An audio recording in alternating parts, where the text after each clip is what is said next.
안녕하세요. 2023 대한국제학술문화제 2일차 마지막 시간이 되겠습니다.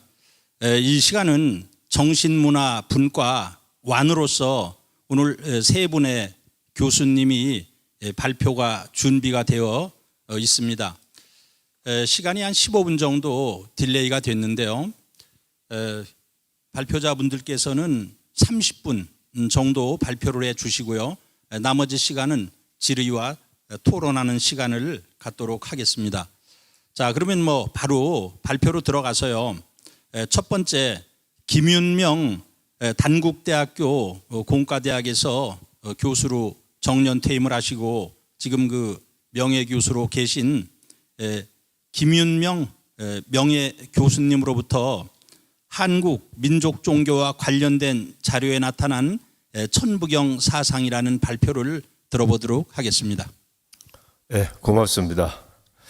제가 오늘 발표할 천부경 사상, 사상은 사실은 이제 철학적인 그런 사상이 아니고 자료에 나타난 사상들의 표현, 그래서 그 표현들을 상호 이제 비교 검토함으로써 어떻게 해서 좀 더 천부경이 굉장히 복잡하게 되어 있는데 그 어려운 것을 좀 그 의미의 해독에 접근하겠느냐, 그거에 대해서 말씀을 드리도록 하겠습니다. 자, 그래서 천부경이 뭐냐? 천부경. 지금 레이저 그 앞에 화면에 나타나고 있습니까? 레이저 포인트. 천부경이 뭐냐? 자, 하늘에 부합하는 경이다. 맞습니다. 다 그렇게들 다 알고 계시고 틀린 것은 없습니다. 그러나 천리를 부호화해 놓은 경이다. 천리가 뭐냐? 천을 이제 천리라고 보고, 그 다음에 이것을 부호화했다.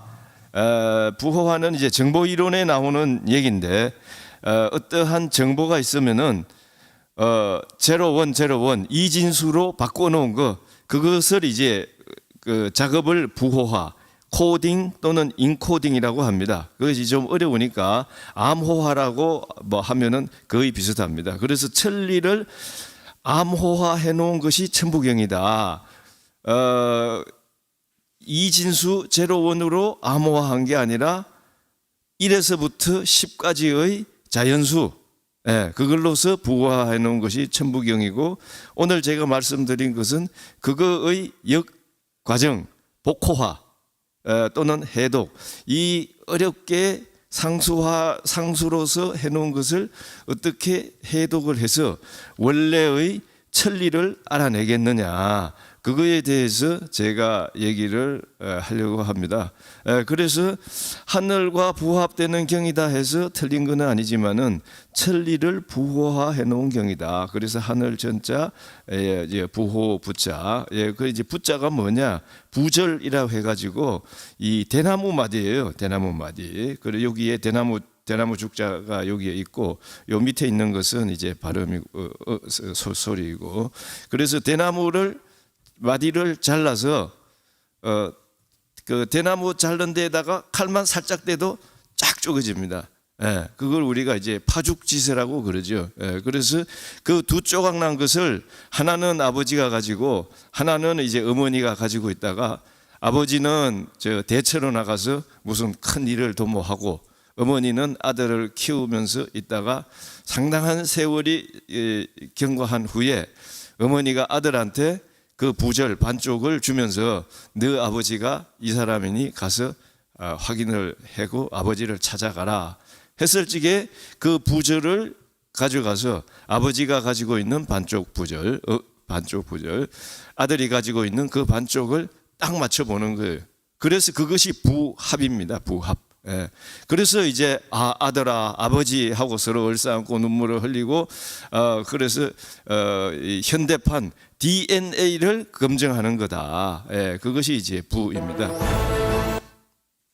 자, 그래서 이 천리에 맞춰서 해놓은 것이 경이다. 자, 그러면 오늘 제가 말씀드릴 것은 서론하고, 그 다음에 이제 천부경이 모두 81자인데 그것을 이제 내용을 알려면은 그것을 이제 토막토막을 내야 되고, 그 다음에는 오늘 제가 말씀드린 것은 81자를 모두 말씀드리는 것은 아니고 처음에 있는 일시, 무시, 일석, 삼극, 무진본, 요거 하고, 그 다음에 마지막에 있는 일종, 무종, 일, 요거만 말씀을 드리겠습니다. 제가 전체적으로 다 이렇게 뭐 하긴 했는데 뭐 이렇게 이것을 정리하기가 너무나 힘들었고, 또 뭐 내용도 논문으로서 발표하기에는 너무 길었습니다. 그래서 결론을 말씀드리는 걸로 해서 오늘 마치겠습니다. 천부경 연대를 보면은 환국대 구전지서로서 전해졌다. 그래서 천부경 연대가 지금으로부터 9,000년 전이다. 이제 구전지서, 구전인데 이게 무슨 서냐? 그런데 이제 뭐 구전을 갖다가 이제 뭐 서라고 이렇게 한 것 같아요. 그래서 이 사람 저 사람이 카더라 하는 것이 9,000년 전에 있었고, 그 다음에 이제 환웅 시제에 신지 벼슬하는 신지에게 혁덕이라는 그 이름, 신지라는 벼슬에게 녹도문으로서 기록하게 했다. 6,000년 전에. 그 다음에 그 후로 한참 세월이 경과해서 주역의 영향, 그 다음에 노자의 도덕경의 영향이, 뭐 어떤 분은 영향이 절대 없었다 그렇게 하는데, 제가 생각할 때는 상호간에 영향을 주고받았지 어느 하나가 어느 하나한테 절대적으로 영향을 주고 또 영향을 뭐 그러지는 않아, 일방적이지는 않았을 것이다. 굉장히 이제 뭐 주역이라든가 도덕경이 그 당시에 굉장히 유행하던 그런 건데 당연히 상호 영향은 주고받았고, 그 후로 다시 대략 한 1,000년 후에 신라 말 당나라 말기에 최치원이라는 사람이 그 천부경을 녹도문으로 또는 구전으로 전해진 그것을 천부경을 한자 첩을 만들어 세상에 전하였다. 그래서 한자로 바꾼 것이 최치월입니다. 그래서 이제 상당히 지금 천부경을 보면 아주 독특한 한 문장체로 되어 있는데, 그것이 뭐냐? 수리철학의 영향으로 천부경의 상수학적 기술이다. 그래서 숫자가 굉장히 많이 들어가 있어요. 81자 중에서 31자가 숫자로 되어 있습니다. 1, 2, 3, 4 해가지고 10까지.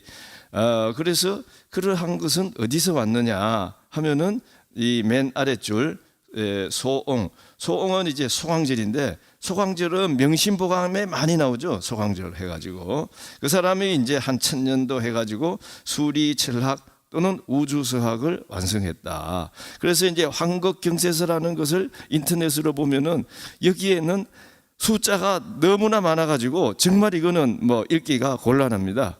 그래서 여기 천부경은 이 퍼센트로 보면은 숫자가 81자 중에서 31자니까 대략 한 38%고, 이 황극경세서는 보면은 숫자가 뭐 한 60%는 될 거예요. 그래서 정말 그 수에 대해서 그 의미를 자세히 잘 아는, 그 당시에는 또 그런 것이 유행을 했던 모양이에요.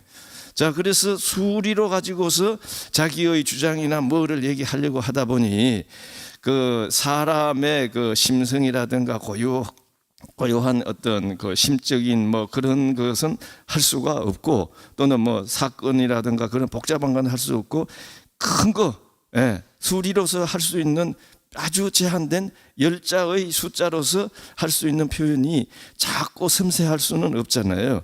그래서 큰 거 누구나 공감할 수 있는 크게 하다 보니까 그게 이제 우주수학이 된 거예요. 그래서 그 다음에 이제 그러면은 이 수리철학 또는 우주수학이라는 것은 그 연원이 뭐냐? 당나라 말기에 진희이라는 사람이 소광절 도학의 연원이다. 그래서 요 출생연대를 보면은 최치원은 857년, 몰려는 뭐 지금 캐스천입니다. 그 다음에 진희는 871년, 동시대 사람이에요. 그러니까 서로 간에 아마도 진희의 초기 수리철학의 영향으로서 최치원이 전해지는 어떠한 그 평상적인 그러한 그 문장을 문장을 물론 이 녹도문 또는 구전이겠죠. 그것을 이 수리철학의 형식에 맞게 고쳐 쓸 거라고 봅니다. 예, 그래서 이렇게 이 우리가 천부경이 그 어떤 뭐 저작의 그 배경을 이제 말씀을 드리고요. 그 다음에 이제 여기에 보면은 다 1906년 뭐 여기에 삼일신고와 신사기를 나철 대종사께서 백두산에는 두안백전옹으로부터 받고 쭉 뭐 이런 것이 있습니다. 다 1906년에서부터 1920년까지 여기에서 천부경이 그 묘향산 석벽에서 당군교로 전해졌다 또는 뭐 여기에 삼일신고와 신사기를 받았다 다 여기에 우리나라가 굉장히 어려운 시기에 여기에 이제 이런 것이 다 일어난 거예요.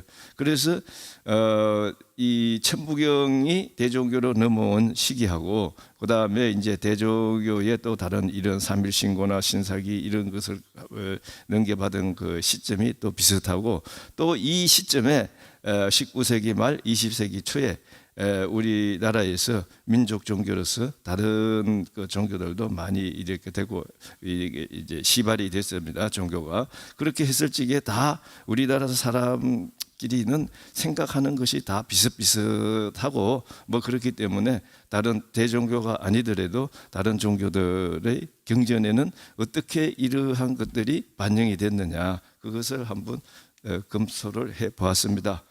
그래서 이제 천부경은 이제 보면은 뭐 유일한 해석이 있는 것이 아니고 각인각색 사람마다 다 지지각금 다 다르고 천태만상 뭐 굉장히 다 다른 아주 뭐 전혀 다른 표현이 해석한 내용이 많이 나옵니다. 그래서 그 이유가 뭐냐? 이유가 뭐냐면은 대자연의 시작과 종말을 81자라는 아주 압축된 극한의 압축된 표현으로서 기술을 했다. 그 다음에 뭐 한자가 다 옛날 한자 다 띄어쓰기가 되어 있지 않은 거 뭐 기본적이고 그 다음에 이제 띄어쓰기가 되어 있지 않더라도 문장에 어조사가 이제 섞여 있으면은 그것으로서 이렇게 문장을 이렇게 분리를 해가지고 의미를 알 수가 있는데 이 81자라는 것으로서 기술을 하려고 하다 보니 어조사를 다 빼버렸어요. 예. 그래서 그러니까 이제 어디서 끊어 읽어야 되는지 그걸 알 수가 없는 거예요.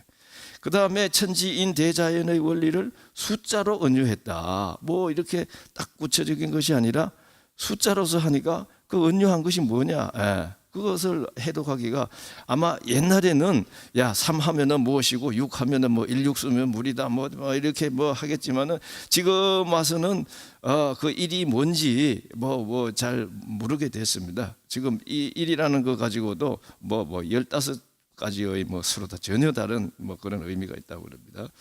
그다음에 이제 이 천부경의 원전마다 한자 표현이 한 서너 자씩 조금씩 다르니까 자 그래서 여러 사람이 천인천색 천태만상인 것이 어느 것이 옳은지 그런지 판별을 할 수도 뭐 어렵습니다. 대체로 이런 의견도 있고 저런 의견이 있다 뭐 그냥 알 뿐이지 그것이 어려운 것이고 그래서 그래도 조금 범위를 좀 좁혀보자, 좀 이해를 같이 좀 잘해보자 구체적으로. 그래서 민족 종교 경전과 민족 종교 관련 서적에 있는 천부경 내용을 같이 한번 검토를 하도록 해 보겠습니다.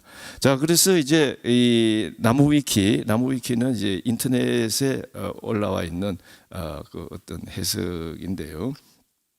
뭐 인터넷에 있기 때문에 그래도 가장 많은 사람이 가장 쉽게 접근할 수 있는 것이 이 나무위키의 그 해석입니다. 한번 같이 보겠습니다. 일시무시일 끊고 석삼극 끊고 무진본. 자, 하나는 시작하나 시작함이 없는 하나이다. 삼극으로 나누어지나 그 근본은 다음이 없다. 자, 그러면은 이거 한번 같이 보겠습니다. 하나는 시작하나 시작함이 없다. 이게 어렵단 말이에요. 예? 시작하나 시작함이 없다. 그다음 이거 뭐 이게 뭐 동양적 표현이니까 이거 그래도 주지만은 서양 사람들한테 이런 식의 표현은 정말 아주 그 사람들을 뭐 미치게 하는 그런 표현일 겁니다. 하나는 그 다음에 하나이다. 하나는 하나이다. 말은 맞지만은 이럴 수가 있느냐 문장이. 예. 그 다음에 삼극으로 나누어지나 그 근본은 다함이 없다. 자, 근본이 다함이 없다는 또 무슨 표현인가? 예, 이것도 좀 잘 뚜렷하게 오지를 않고요. 그 다음에 일종무족일 보겠습니다. 하나에서 마치나 마침이 없는 하나이다. 자, 이것도 하나에서 하나이다. 이거 좀 조금 이상한 문장 표현이고, 그 다음에 마치나 마침이 없다. 이거 역시 이제 그런 것이고. 자, 그다음 자, 그래서 천부경 내용의 분절을 제가 다시 한번 해봤습니다. 제가 뭐 다 한 것 아니고요. 가장 많이들 하고 있는 그거에 조금은 좀 이상한 것이든 제가 제 나름대로 해본 거예요. 자, 그래서 일시무시, 일석삼극, 무진본 이렇게 오늘은 뭐 요것만 하겠습니다. 요것은 뭐 나중에 다른 기회에 있으면은 하기로 하고, 그 다음에 이제 요거하고 맞물리는 것이 뭐냐? 가장 마지막에 있는 일종무종일. 그래서 저는 일종무종하고 이를 끊었어요. 그래서 최초에 있는 일시무시, 그 다음에 일종무종. 여기 보면은 일시 여기에 일종무종일이 있기 때문에 요 다섯 자가, 그래서 조금 이제 그런 이 자연히 일시무시일로 하는 그러한 그 어떤 욕망이라 그럴까 그렇게 하고 싶어요. 여기에 일종무종일이 있으니까 요거에 맞춰가지고 밸런스를 맞춰가지고 일시무시일로 하고 싶은데, 만약 여기에 있는 일을 뒤쪽으로 넘기면은 그러면은 요거와 대칭되는 것은 일종무종이 되고, 그렇게 했을 적에 이 일을 뒤로 떼냈으면은 그러면은 이 일의 역할은 뭐냐, 그런 것을 같이 얘기하도록 해보겠습니다. 예, 자, 그래서 자, 여기에 이제 일시무시, 일석삼극, 무진본 되어 있는데, 자, 그러면 일시 일이 뭐냐? 일부터. 예, 이거부터 이제 합니다. 보통 보면은 이게 이제 상수 철학 또는 우주 수학 뭐 하면은 그 숫자에 의미하는 것이 있을 텐데, 그 의미하는 것을 설명을 안 하고 6에다가 1을 더하면 7이고 6에다가 2 더하면 8이고 6에다 3 더하면 9. 세상에 그거 모르는 사람 어디 있습니까? 6에다 3 더하면 9라는 것이. 자, 그래서 그러한 숫자에 대해서는 어떤 언급이 없이 그러한 거의 설명은 저로서는 그러한 식의 천부경 해독은 뭐 전혀 만족스럽지 않은 거죠. 자, 그래서 일시 했을 적에 일이 뭐냐 했을 적에 여기에 이제 도덕경에 보면은 도생일이요, 도가 일을 낳고 일이 일을 낳고 이가 삼을 낳고 삼이 만물을 낳는다. 자, 이것은 천부경 전체를 볼 적에 상당히 좀 안고 가야 하는 이겁니다. 안고 가야 그 2도 나오고 3도 나오고 자꾸 나오기 때문에 이러한 것을 의미하지 않았을까. 그 다음에 또 도는 뭐냐? 도가 일이라 그러고, 자, 도생 일이 여기 있으니까 도가 일이요, 일이 도다. 여기에 이제 있던 이제 철학하시는 분이 이렇게 발표해 놓은 거고 있고, 이 도는 자연 이법을 얘기한다. 그렇고, 자, 그 다음에 여기에 이제 대조경 경제열에서는 이기일무하고 체포만유로다. 자, 여기 보면은 이기일무가 일시무시하고 상당히 잘 맞아요. 이를 일로 하고 이거 처음 시자하고 일어날 기자하고 딱 잘 맞고, 여기 무시하고 일무하고 맞는 것 같고. 자, 그래서 이기일무, 일시무시를 이기일무로 이렇게 볼 수 있을까 하는 그런 이런 것이 그런 생각이 들고, 그 다음에 이제 이기일무하고 또 대칭 것이 이하고 체다. 그 다음에 기하고 포하고 일무는 여기서는 이라는 것이 일어난다. 하나도 없이, 일무는 하나도 없이. 자, 하나도 없이의 반대말은 만유예요. 만유. 그런 것이 있고, 그 다음에 여기에 이종무기 적인유저. 자, 이는 무를 따라서 일어나는데, 자, 요거하고 비슷하죠. 요거 비슷합니다. 그 다음에 자치는 자치로 인하여 뚜렷하게 드러남이 있다. 예, 자치로. 자, 그래서 이 조국이 이것도 다 이제 비슷한 그런 거고, 부태허자는 이짓이하여 무릇 태허자는, 태허란 것은 이의 시초요. 자, 그런 것이 있고요. 자, 그 다음에 이제 여기에 또 이재기선하며 천재지설하며 신재인설하고 천재. 자, 이것들이 이가 존재한다. 기보다 앞서서 하늘이 땅보다 앞서서 있게 되고, 신이 사람보다 앞서서 있게 되고, 이것이 천지자연의 자연스러운 순서요. 자, 이렇게 했을 적에 그 순서가 뭐냐? 이가 최초에 있었고, 그 다음 기가 있었고, 하늘이 있었고, 땅이 있었고, 신이 있었고, 인간이 있었다. 이런 순서로서 돼간다. 그 다음에 이제 순천, 하늘을 따른다 하면, 하늘에 순응한다는 것은 천리에 따르는 것이고, 그러고 나서 성의를 다 하는 것이다. 성의를 하는 것이다. 자, 그래서 여기 보면은 천이 바로 천리와 같은 뜻으로 썼구나. 자, 그런 것을 알 수 있고, 부시이 세계자, 비롯하여 나타나는 것이란, 무릇 비롯하여 나타나는 것이란 하늘의 도요. 자, 그래서 도가 처음으로 나타나는 거다. 자, 그런 것이 다 이제 일시무시하고 다 비슷비슷한 그런 것이고, 자, 그다음에 없음이라는 것이 뭐냐? 천지의 시초요, 비롯이요. 이 비롯을 일컫는 말이요. 유라는 것은, 있음이라는 것은 일컫는다. 만물지 모를, 만물의 어머니를 유라고 한다. 자, 그다음에 우리가 잘 아는 해일자가 아니라 가로왈자입니다. 하늘은 하늘이라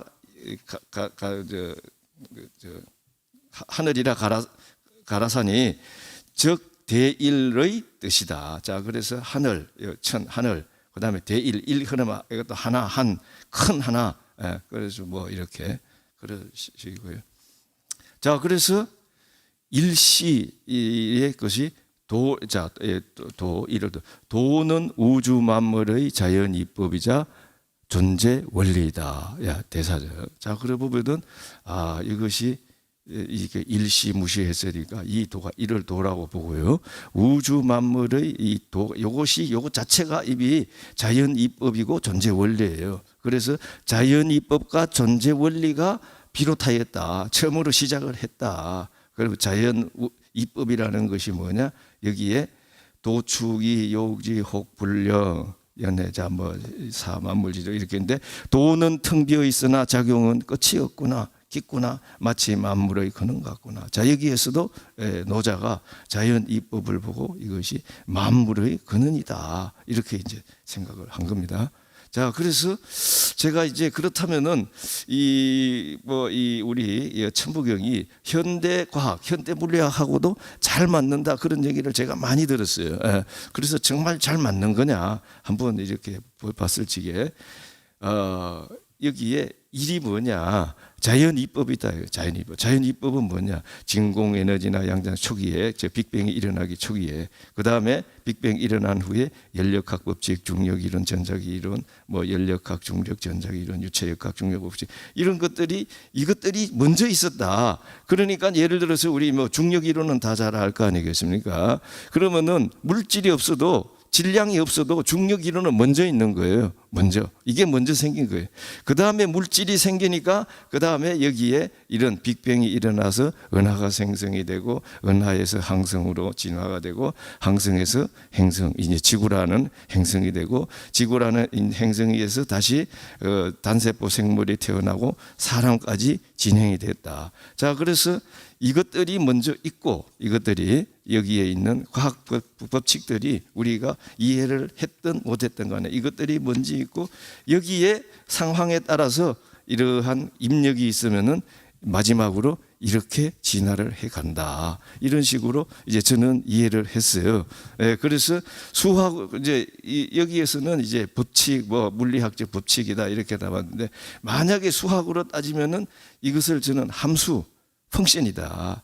그래서 여기에 입력 파라메타가 왼쪽에 있고, 오른쪽에 여기에 그 출력 파라메타가 있다. 기능이 펑션, 함수가 먼저 있고 그 다음에 이제 입력은 상황에 따라서 이제 생기고 하면은 그것들이 출력이 입력이 되고 출력이 입력이 돼 가지고 마지막으로 가장 이제 핵심은 사람이 생성되는 거 아니겠습니까? 그래서 하늘이 여기서 여기까지는 하늘이 생겼고 여기에 이제 지구가 생겼고 여기에 제가 이제 칸이 없어서 안 적었습니다만은 사람이 생기고 그래서 천지인이 이러한 메커니즘으로 생긴다.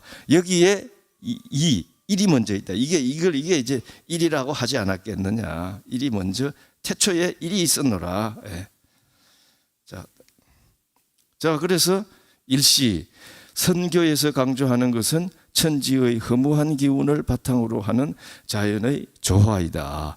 조화는 우주 만물이 누가 그렇게 되도록 시키지 않아도 저절로 그러하게 만들어지고 변화한다는 뜻이다. 자, 그래서 이 조화라는 이러한 것이 있어가지고 누가 뭐 억지로 하는 것이 아니라 저절로 어떠한 환경이 갖춰지면은 거기에서 그 환경이 가만히 있는 것이 아니라 변화가 일어난단 말이에요. 그 변화는 누가 그렇게 하느냐? 저절로 그렇게 된다. 자연 법칙이 그렇게 돼 있다. 그러한 얘기입니다.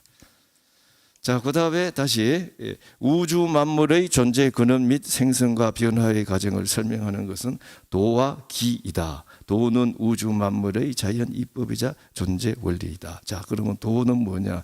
우주 만물의 자연 이법. 여기에 우리가 만약에 인간이 그 자연 이법을 알아냈다면은 무슨 법칙 무슨 이론 하겠지만은 우리 아직도 인간이 모르는 많은 것이 있단 말이에요. 그것이 다 모른다고 해서 없는 것이 아니라 그 자연 이법이 그 숨어 있는 거예요. 그래서 이 도가 자연 존재 원리이고 그다음에 기는 뭐냐? 제가 이제 조금 좀 물질적으로 생각했을 적에 에너지다 또는 물질이다 파동이다. 물질과 파동은 여기에 아인슈타인의 그 질량 에너지 그 법칙 E 이퀄 MC 아주 유명한 공식이고 자 그다음에 여기에 막스 플랑크의 이제 광자의 한 개의 에너지는 H 곱하기 진동수 이렇게 해서 이것이 같은 에너지로서 다 이 에너지 물질 파동은 다 이제 파고 들어가면 결국 다 에너지인 거예요. 다 에너지. 그래서 우주 만물의 자연 이법이 있고 그다음에 거기에 에너지가 있고 그러면은 거기에 따라서 쭉 이렇게 하늘은 하늘대로 존재하고 인간은 인간대로 존재해 나가는 그러한 질서가 펼쳐진다. 자 이제 무시입니다. 자 무시. 근데 조금 서둘러 주셔야 될 것 같아요. 시간이 지금 많이 흘렀습니다. 알겠습니다. 몇 분 남았습니까? 예, 5, 6분. 마무리 주셔야 될 것 같아요. 예, 알겠습니다. 자, 무시하면은 제천 무상하시며 재물 무시하며 재민 무선하시니. 자, 그래서 무상이란 것은 뭐냐? 위가 없다. 그보다 더 위에 계시니가 없다. 그다음에 무시는 뭐냐? 그보다 더 비롯된 것이 없다. 그 다음에 무선은 뭐냐? 그보다 먼저 된 이가 없다. 자, 그래서 무시를 그보다 더 먼저 비롯된 것이 없다. 이렇게 이제 생각하는 한 가지 방법도 있겠습니다. 자, 그래서 이제 무시도 일시 무시할 적에 무시가 뭐냐? 무에서 시작하였다. 보통 이렇게들 많이 하고 그 다음에 시작이 없다. 그렇게들도 많이 하고 그 다음에 보다 더 비롯된 것은 이것보다 먼저 된 것은 없다. 즉 가장 먼저 된 것이다. 또는 뭐 그 뜻을 이렇게 생각해 보면은 무에서 시작하였다 하고 사실은 같은 의미예요. 이것이 1에서 3을 보면은 느낌은 좀 다르지만은 따지고 보면은 같은 것입니다. 자, 그다음에 이제 일시무시라는 것이 뭐냐? 천지이법. 자, 천지이법 또는 제자연의 법칙의 비롯보다 더 먼저의 비롯은 없다. 즉 대자연의 법칙이 가장 먼저 생겼으며. 자, 그다음에 일시무시일. 자, 그러면 하나란 우주의 근본이요 만유에 비롯되는 수인이 이 하나보다 먼저 비롯됨이 없느니라. 자, 하나란 우주의 근본이요 만유에 비롯되는 수인이 자 시가 만유에 비롯되는 수인이 이 하나보다 먼저 비롯된 무시가 먼저 비롯됨이 없다 하나보다. 자 이렇게 돼 있고, 자 그래서 하나가 주고 오게 돼 있습니다. 자 그다음에 여기 일시무시로 하면 어떻게 되느냐? 여기 똑같이 하는데 하나는 빼버린 거예요. 하나란 우주의 근본이요 만유에 비롯되는 수이니 이보다 더 먼저 비롯된 것이 없느니라. 비롯된 하나가 없느니라. 자 하나를 빼버렸어요. 그럼 위에 문장하고 아래 문장하고 오히려 아래 문장이 더 이해하기가 쉽고 또 한자가 남아요. 이 한자라는 것은 굉장히 귀중한 한자입니다. 왜냐하면은 81자 가지고 다 해먹으려니까 한자가 매우 큰 비중이 있단 말이에요. 자, 그래서 예를 들어서 일시무시일로 하면은 뭐냐? 우리 다 중학교 때 배운 게 I am a boy 하면은 주어, 동사, 보어. 자, 이렇게 되어 있습니다. 자, 아무 문제가 없습니다. I am I 하면은 문법상으로는 아무 문제가 없지만은 굉장히 좀 이상한 문장이 되지 않겠습니까? 자, 그래서 일시무시일이 바로 I am I 하고 같은 거다. 일시무시일이. 예.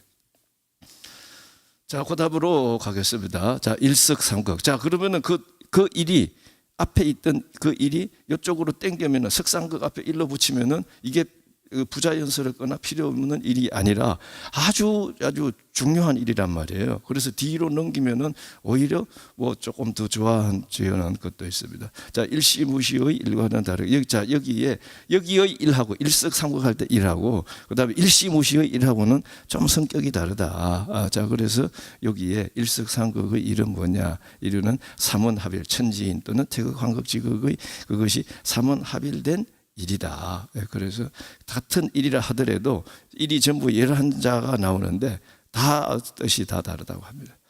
자, 그래서 일석삼극 무진본. 자, 그다음에 이제 천일일지 인일삼이 나오는데 요것들이 바로 나오기 때문에 이 삼극은 뭐냐? 천지인의 지극한 도가 하나로 통합된 것으로 보는 것이 자연스럽다. 자, 그다음에 이제 무진본. 보통 요 보면은 자 무진본이 만물의 뿌리, 만물지모다. 자, 그래서 이제 천지란 것이 만물. 자, 천지인 여기서는 이제 일석삼극 해가지고 천지인이 나오는데 천지란 것이 만물, 천지가 만물을 다 만든다. 저는 이제 일석삼극 무진본 할 적에 이러한 것이 좀 더 좋다. 저는 이렇게 생각합니다. 그래서 만물의 무궁무진한다 할 적에 그 무궁무진이 만물이다. 본은 뭐냐? 뿌리다. 만물의 어머니다. 이렇게 하고 자 넘어가겠습니다. 자, 그래서 일석삼극 무진본은 천지인 이 삼극은 하나 삼극이 이제 천지인이니까 천지인은 만물의 밑뿌리 어머니이다. 자, 그런데 이제 무진본을 많이 그것이 아까 위키 나무 위키도 무진본은 근본은 다음이 없다 이렇게 했어요. 그런데 이게 근본은 다음이 없다면은 여기에 천부경 한자가 보통 사서삼경의 한자하고는 상당히 좀 다릅니다. 이제 문법 체계가 좀 다른 것 같아. 자, 그런데 그렇다 하더라도 주어 동사가 뒤바뀌는 방법은 없습니다. 그래서 근본은 다음이 없다들로 많이 하는데 그렇다면은 본무진이 돼야 되지 왜 무진본이냐? 자, 그래서 본은 근본도 되고 뿌리도 되고 여러 가지가 됩니다. 자, 지금 빨리 맞추셔야 될 시간이 다 왔어요. 예, 30분이 알겠습니다. 다 됐습니다. 예. 자, 그러면 결론으로 가겠습니다. 자, 일시부지 일석삼극 무진본. 대우주의 입법보다 더 먼저 시작된 것은 없다. 대자연은 천지인 삼극으로 나누어지는데 이 삼극이 만물의 밑뿌리이다. 그다음에 일조우조일 천지인이 합쳐져 삼원합일된 것을 자 일조우조 삼원합일된 것을 마침보다 더 늦게 맞춰 무종은 더 늦게 맞히는 것이 없다. 천지인이 삼원합일된 것이 가장 나중에 마친다. 그 다음에 일은 뭐냐면은 만약에 이 일이 없다면은 그 경은 끝나는 거예요. 그런데 다시 여기에 요 일이 있어버려서 처음의 일로 되돌린다. 일시부시의 일로 주의부시하는 역할을 하다. 예, 이상입니다. 시간은. 예, 발표 잘 들었습니다. 자, 시간 전개하는 방식을 먼저 나머지 두 분 30분 발표를 다 듣고 제가 코멘트를 하고 시간이 있으면 여러분들에게 질의응답을 받는 시간을 갖도록 하겠습니다. 자, 두 번째 발표하실 분은 이승종 교수님이십니다. 연세대학교 철학과와 동대학원을 졸업을 하셨고 뉴욕 주립대학에서 철학 박사 학위를 취득하셨습니다. 현재 연세대학교 철학과 교수로 재직 중이시고요. 작년 2020 대한국제학술문화제에서 최우수 논문상을 수상을 하셨습니다. 작년에 이어가지고 올해도 과소결정과 증명의 이데올로기라는 그 환단고기와 관련된 그러한 논문을 발표해 주시겠습니다. 네, 안녕하세요. 지금 소개받은 연세대 철학과의 이승종입니다. 제가 오늘 발표할 그 글은 목차를 보시면 7개 섹션으로 이루어져 있는데 여러분과 함께 그 각 섹션들을 읽어가면서 진행을 하겠습니다. 주어진 시간 30분에 맞춰보았습니다. 1. 방법 서설. 어떠한 주장 A와 증거 E 사이의 관계를 증명의 관점에서 살펴봅시다. E가 A의 참을 결정할 경우, 그리고 오직 그러한 경우에 한해 우리는 E가 A를 증명한다고 정의하겠습니다. 그리고 E가 A의 거짓을 결정할 경우, 그리고 오직 그러한 경우에 한해 우리는 E가 A를 반증한다고 정의하겠습니다. 그렇다면 주장 A의 증명과 반증에 관한 경우의 수는 다음에 셋이 될 것입니다. 1. A가 증명된다. 2. A가 반증된다. 3. A가 증명되지도 반증되지도 못한다. 3은 다시 다음에 둘로 분류됩니다. 3-1. A를 증명하거나 반증할 어떠한 증거도 존재하지 않는다. 3-2. A와 관련된 증거 2가 A를 증명해 주기에도 반증해 주기에도 미흡하다. 3-1의 경우에 A는 믿거나 말거나식 이야기로 그 의미와 가치가 격화됩니다. 반면 3-2는 과학자와 철학자들의 주목을 끌만한 현상입니다. 이를 과학사의 실제 사례를 가지고 살펴보겠습니다. 양자역학이 등장하기 전에 물리학계에서는 빛이 입자인지 파동인지에 대한 오랜 논란이 있었습니다. 빛을 포함해 어떠한 것도 입자이면서 파동일 수는 없다는 것이 당시만 해도 널리 받아들여지고 있는 문법이었기 때문에 둘 중 하나는 거짓된 주장이라고 생각한 것입니다. 그럼에도 빛의 입자설과 파동설이 각각 실험과 관찰 데이터에 의해 뒷받침된다는 사실을 어떻게 설명할 것인가? 이와 관련해 우리는 과학 철학에서의 과소결정성 논제에 주목하고자 합니다. 과소결정성 논제란 경합하는 이론이나 주장에 대한 증거가 어느 한 이론이나 주장을 증명하거나 반증하기에 불충분할 수 있다는 논제입니다. 이를 빛에 관한 앞서의 이론들에 적용해 보자면 빛은 입자설과 파동설에 대해 과소결정의 관계하에 놓이게 되는 것입니다. 양자역학의 관점에서 봤을 때 입자설과 파동설은 중첩으로 묶여있는 입자성과 파동성 중 어느 한쪽만을 가지고 이론과 증거를 서로 맞춰보았다는 점에서 반쪽짜리 이론에 불과함이 드러납니다. 빛의 입자설과 파동설을 둘러싼 과소결정의 성격은 이처럼 양자역학의 대두로 비로소 분명하게 설명됩니다. 양자역학은 저 두 이론이 빛의 양면성임을 성공적으로 증명함으로써 두 이론 사이의 논쟁을 종식시켰습니다. 양자역학의 관점에서 보자면 입자설과 파동설의 증거들은 빛의 양면성을 증명하기에는 불충분합니다. 과소결정성 논제는 과학을 넘어 경합하는 이론이나 주장과 증거 사이의 관계를 해명하는 데 유용한 가치를 지닐 수 있습니다.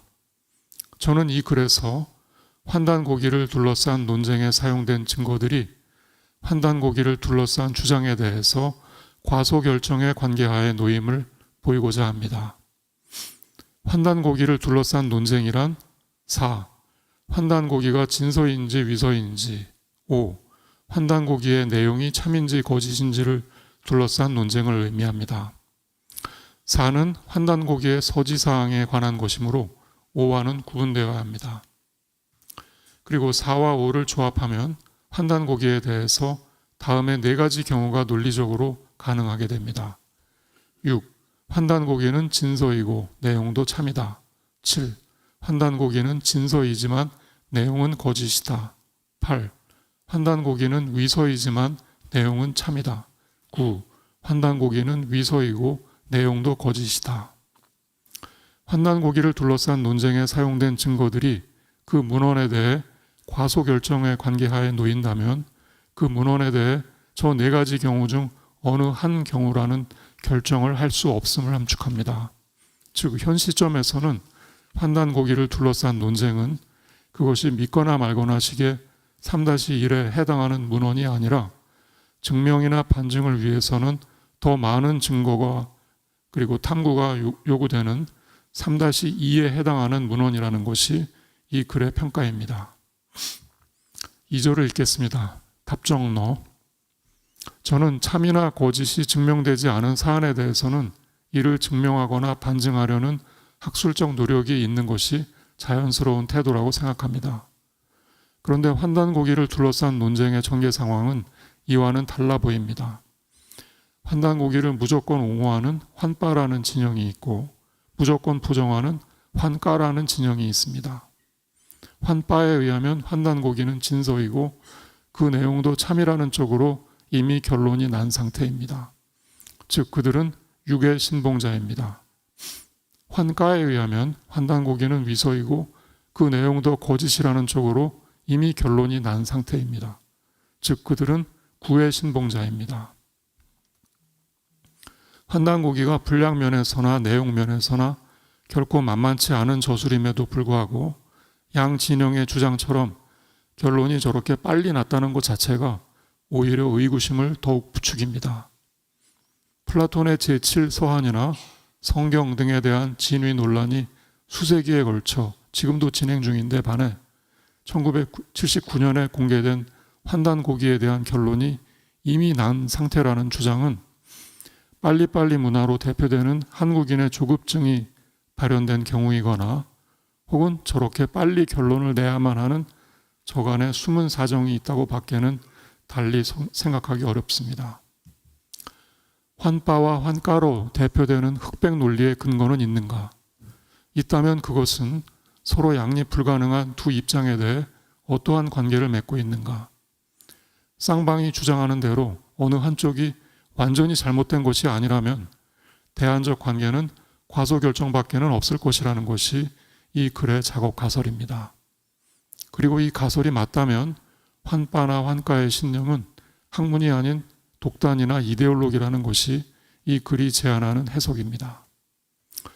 빠나 까는 상대에 대한 무조건적 사랑이나 혐오를 표현하는 용어로 학술적으로는 바람직하지 못합니다. 두 진영 모두 이미 답은 정해진 상태에서 이를 사후적으로 옹호하는 논리를 전개하기 때문입니다. 답은 이미 정해져 있고 너는 답만 읊으면 돼의 줄임말인 답정너의 경우인 셈인데 이런 식의 답은 진리가 아닌 이데올로기이며 논리도 진영 논리일 뿐입니다. 선결 문제 요구의 오류는커녕 진리인 양 신봉하는 답정너는 학술적 태도와는 상극입니다. 3. 과소결정. 환단고기를 둘러싼 논쟁의 현황을 한 가지 예를 들어 살펴보기로 하겠습니다. 환단고기는 1911년에 개연수가 편찬했다지만 이유립이 이 문헌을 출간한 해는 1979년입니다.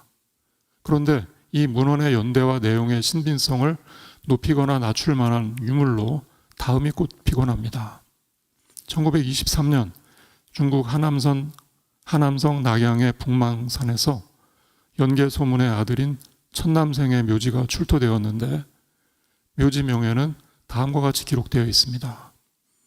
증조 할아버지의 이름은 자유이고 할아버지의 이름은 태조인데 모두 망리지를 지냈다. 아버지의 이름은 계금이고 태대대로를 역임했다. 할아버지와 아버지가 초를 잘 다루고 활을 잘 쏘아서 모두 병권을 장악하였다.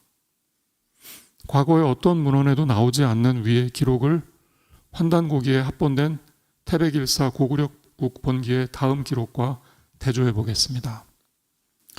조대기에 다음과 같이 기록되어 있다. 연개소문은 일명 개금이라고도 한다. 성은 연씨이고 선조는 봉성 사람이다. 아버지의 이름은 태조, 할아버지는 자유, 증조부는 광이고 나란히 망리지를 지냈다. 연개소문의 아버지와 할아버지의 이름에 관해 천남생의 묘지명과 태백일사 고구려국 본기의 기록이 같음을 알 수 있습니다. 이로부터 장진근은 다음과 같은 추론을 전개합니다. 주지하다시피 이 묘지명은 1923년에 출토되었는데 지난 세기 70년대 말에 나온 환단곡이라는 위서에서는 신통하게도 땅속에 묻혀있던 연개소문의 가계를 아주 정확하게 기록하고 있다. 따라서 환단고기는 1923년 이후에 쓰인 것임을 스스로 자인하고 있다 하지 않을 수 없다. 왜냐하면 이 묘지명이 발굴되기 이전에는 국내외 어느 사료에도 연개소문의 가계를 기록한 것이 없기 때문이다. 환단고기가 연개소문의 아버지와 할아버지의 이름에 관한 내용을 옳게 기재하고 있는 까닭은 천남생의 묘지명을 참조했기 때문인데, 그렇다면 그것은 1923년 이후에 쓰인 위서라는 것이 장진근의 해석입니다. 그러나 천남생의 묘지명은 환단고기가 1923년 이전에 쓰인 것이라는 주장의 증거도 될 수 있습니다. 환단고기에 합본된 태백일사 고구려국 본기의 기록은 연개소문의 아버지와 할아버지의 이름에 관해 1923년에 출토된 천남생의 묘지명에 나온 내용과 같은 정보를 담고 있다는 점에서 그 이전에 쓰인 것이라는 해석도 가능하기 때문입니다. 즉, 천남생의 묘지명은 환단고기가 1923년 이전에 쓰인 것이라는 주장과 그 이후에 쓰인 것이라는 상호 양립 불가능한 두 주장에 대해서 과소결정의 관계에 놓이게 됩니다. 환단고기가 세상에 알려지기 이전의 시점 tn에 발굴된 유물 R에 대한 기록이 환단고기에 보인다고 할 때 R은 환단고기와 과소결정의 관계에 놓이게 됩니다. n의 1923년을 R의 천남생의 묘지명을 각각 대입했을 때 우리는 천남생의 묘지명이 환단고기와 과소결정의 관계에 놓이게 됨을 보았습니다. 같은 방식으로 n과 r의 다른 값과 내용을 적절히 대입해서 수많은 과소결정의 예들을 산출할 수 있을 것입니다. 원리적으로는 1979년 이전에 발굴된 유물들 중 환단고기와 관련이 있는 것들은 모두 과소결정의 예가 될 수 있습니다. 이로부터 우리는 과소결정을 허용하는 논거들은 그 숫자가 누적된다고 해도 반드시 어느 한쪽이 이로운 것으로 속단해서는 안 됨을 알게 됩니다. 원리적으로는 그러한 논거들이 100가지가 되는 위서를 만들어낼 수도 있기 때문입니다. 4. No Mercy 장을 읽어보죠. 천남생의 묘지명이 환단고기가 1923년 이전에 쓰인 진서라는 주장과 그 이후에 쓰인 위서라는 상호 양립 불가능한 두 주장에 대해서 과소결정의 관계에 놓이게 된다는 점에는 각각 흥미로운 전제가 깔려 있습니다. 먼저 저 묘지명이 환단고기가 1923년 이전에 쓰인 것이라는 주장을 함축한다는 추론을 살펴보겠습니다. 이는 다음과 같은 얼개로 되어 있습니다. 10. 1923년에 발견된 천남생의 묘지명은 연개소문의 아버지와 할아버지의 이름에 관해 환단고기의 내용과 같다. 11. 천남생의 묘지명에 소개된 연개소문의 아버지와 할아버지의 이름은 과거의 어떤 문헌에도 나오지 않는다. 12. 그러므로 환단고기는 1923년 이전에 쓰인 진서이다. 위의 추론에는 자비의 원리라는 숨은 전제가 작동하고 있습니다. 그것은 상대의 주장을 최대한 호의적으로 해석해 봐야 한다는 원리입니다. 이 원리를 적용했을 때 천남생의 묘지명은 12의 증거가 됩니다.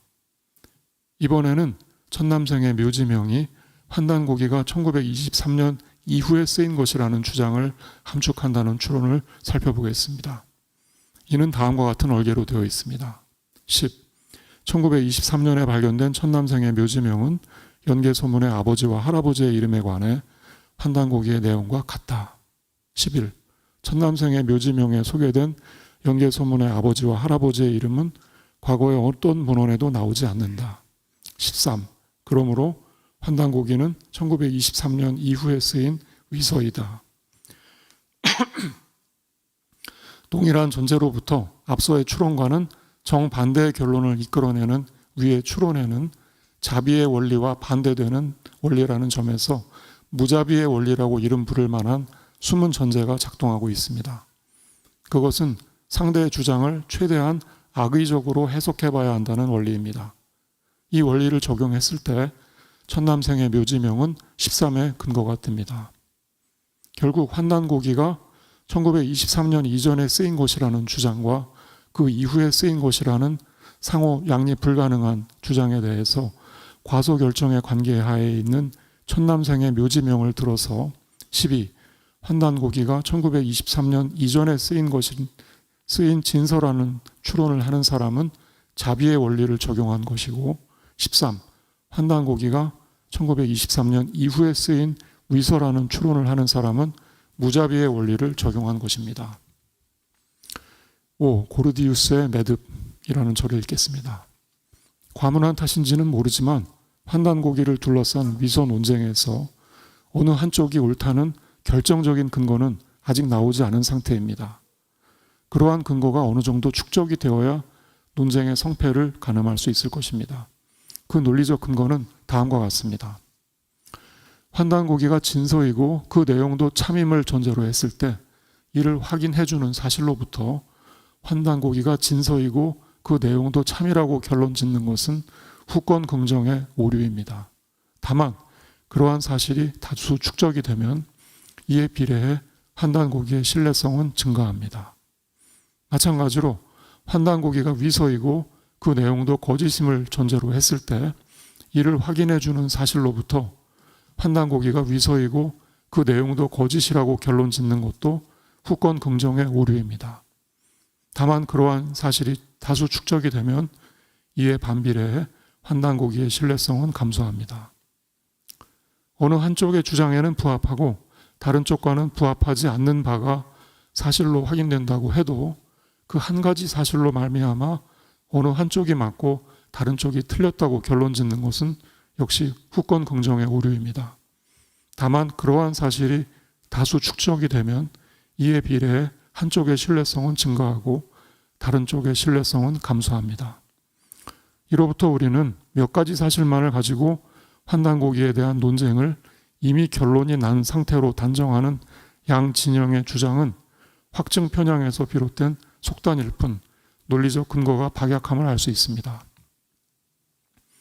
앞서 보았다시피 현재까지 제출된 근거는 대부분 양의적 해석이 가능하기에 근거와 평가 사이의 관계가 과소결정의 수준에 머물러 있습니다. 그렇다면 지금까지 알려진 근거를 바탕으로 환단고기에 대해 내려진 진서라거나 위서라는 판정은 자비의 원리나 무자비의 원리라는 부가적 전제를 적용해서 내린 과잉 결정의 산물임을 알 수 있습니다. 그러한 판정에 임이라는 수식어까지 덧붙여서 이미 결론이 난 상태라는 주장은 자비의 원리를 적용하자면 더 이상의 논의가 없었으면 하는 희망 섞인 생각이고 무자비의 원리를 적용하자면 혹세무민하는 허언이지 사실은 아닌 것입니다. 삶과 죽음이 중첩된 슈레딩거의 고양이처럼 상반된 판정을 허용하는 과소결정의 상태에 놓여있는 환단고기에 대한 확정적 판정은 가능한가? 양자역학에서 슈레딩거의 고양이는 붕괴되기 이전의 파동함수에 대한 은유적 표현입니다. 파동함수가 묘사하는 중첩의 상태는 측정에 의해서 붕괴됩니다. 슈레딩거의 고양이에 대한 생사 여부는 측정값을 은유적으로 표현한 것입니다. 측정 이전에 우리는 보른의 규칙에 의해 측정값에 대한 확률만을 계산할 수 있을 뿐이지만 측정은 우리에게 확률이 아닌 구체적인 측정값을 줍니다. 측정은 문헌의 경우에는 감정에 해당합니다. 규원사화의 경우 1972년 당시 서지학 및 금속학 분야의 전문가이자 고서심의위원인 이가원, 손보기, 임창순이 국립중앙도서관 소장본 규원사화가 조선 중기의 것임을 공식 확인하였으며 서지학자 장지연도 종이의 질과 글씨 및 제호를 표지에 바로 쓴 정황 등으로 미루어 조선 중기의 것으로 확인한 바 있습니다. 문헌이 있는 경우에는 그 연대에 대해서는 그것의 지질과 글씨 등에 대한 감정을 받으면 되는 것입니다. 1979년에 발간된 문헌만이 있을 뿐인 환단고기에 대해서는 저러한 감정이 불가능했습니다. 그래서 환단고기는 20세기 후반에 이유립이 위작해낸 위서라는 무자비한 해석과 그렇지 않다는 자비로운 해석을 모두 허용하는 과소결정의 상태하에 있어 왔습니다. 슈레딩거의 고양이를 연상케 하는 환단고기의 과소결정성을 붕괴시키기 위해서는 1979년에 발간된 환단고기보다 더 오랜 버전의 문헌이 필요하고 이에 대한 감정이 요청되는 상황이었습니다. 그런데 2014년에 고서 소장가인 최현호에 의해 오래된 등사기로 인쇄된 아주 빛바랜 환단고기가 공개되었습니다. 이명우와 최현호는 등사본 환단고기를 이기가 세상을 떠난 해인 1909년도의 것으로 추정합니다. 1979년의 환단고기가 이유립의 위작인지의 여부는 등사본 환단고기의 감정에 의해서 어느 정도 가려질 수 있습니다. 만일 이명우와 최현호의 추정이 전문가에 의해 검증된다면 등사본 환단고기의 내용만큼은 이유립이 위작할 수 없는 것임이 증명되는 셈입니다. 이유립은 1907년생이기 때문에 2살의 나이였던 1909년에 등사본 환단고기의 내용을 위작한다는 것은 물리적으로 불가능하기 때문입니다. 고르디우스의 복잡한 매듭을 풀지 않고 칼로 끊어버린 알렉산더 대왕의 경우처럼 환단고기의 일부를 이유립 위작설로부터 끊어낼 수 있는 기회가 등사본 환단고기의 출현으로 주어진 것입니다. 6. 확장된 과소결정. 등사본 환단고기가 1909년경의 것이라는 판정을 받는다 해도 그것이 등사본 환단고기의 편찬자에 대한 신원이나 거기에 합본된 사서들의 출처와 정순 경로를 확인해 주지는 못할 것입니다. 환단고기의 내용에 대한 검증은 여전히 학자들의 몫으로 남게 됩니다. 사서는 그것이 언제 누구에 의해 쓰였든 편찬된 시기에 편찬자가 지녔던 관점에 영향을 받게 됩니다. 중국 측의 가장 오랜 역사 자료인 상서에는 다음과 같은 구절이 있습니다. 14. 사근동우 협시월 정일 동률 도량형 수오래. 상서를 처음으로 우리말로 옮긴 김학주 교수는 이 14를 이렇게 번역하고 있습니다. 15. 그러하고는 순임금이 동쪽 제후들을 만나 철과 달을 맞추고 날짜를 바로잡으셨으며 악률과 도량형을 통일하시고 오례를 정리하셨다. 이후에 나온 다른 번역본들도 대체로 이 번역을 따르고 있습니다. 중국 측 입장을 따르는 이 번역은 해당 구절을 순임금이 동쪽 제후들에게 문물을 전수해 주는 것으로 묘사하고 있는 것입니다. 환단고기에 합본된 태백일사는 16. 순임금이 파견한 우가 단군 왕검의 아들 부루와 도산에서 만나 오행치수의 법을 배워서 중원의 9년 홍수를 성공적으로 다스렸고 낭야성에서 구려의 정치를 나누는 문제를 매듭 지은 것을 서술한 다음 상서에서 말한 동순질망 사군동우란 바로 이것이다 라는 해석을 제시하고 있습니다. 이 기록은 17. 사근동우의 동해 지시체를 고조선으로 후의 지시체를 부루로 간주하면서 18. 문물 전수의 주체를 고조선의 부루로 수혜자를 순임금으로 묘사하고 있습니다. 순임금은 고조선의 문명을 배우는 처지에 놓여 있었으므로 20. 근의 의미는 만나다가 아니라 알련하다가 됩니다. 관건은 상서 순전의 14에서 사근동우를 어떻게 번역할 것인가 하는 점인데 이는 원주민의 언어 가바가이를 어떻게 번역할 것인가에 대한 화인의 문제의식에 연주어 접근할 수 있겠습니다. 과인은 원주민의 언어에 어떠한 존재론을 부여하느냐에 따라 가바가이가 달리 번역됨을 논증하고 그 역도 참임을 논증합니다. 그로부터 의미의 불확정성론과 지시체의 불가투시성을 이끌어냅니다.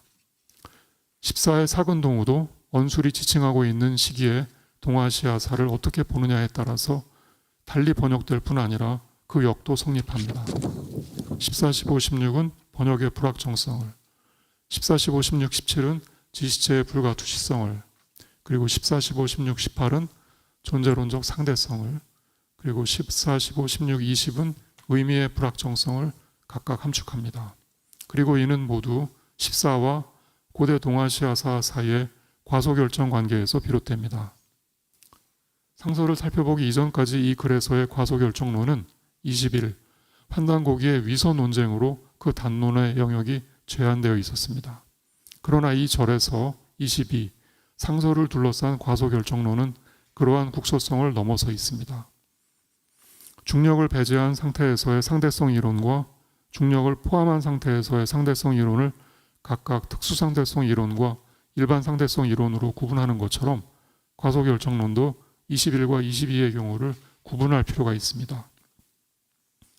21은 위서 논쟁에 국한되어 있다는 점에서 국소적 과소결정으로, 22는 동아시아사에 대한 시각으로 그 범위가 대폭 확장되어 있다는 점에서 확장된 과소결정으로 구분하기로 하겠습니다. 우리는 환단고기의 저자들이 고대 동아시아사에 대한 중화 사대주의적 결정론에 맞서서 최소한 그것을 확장된 과소결정의 상태로 변환하고자 했음을 알게 됩니다.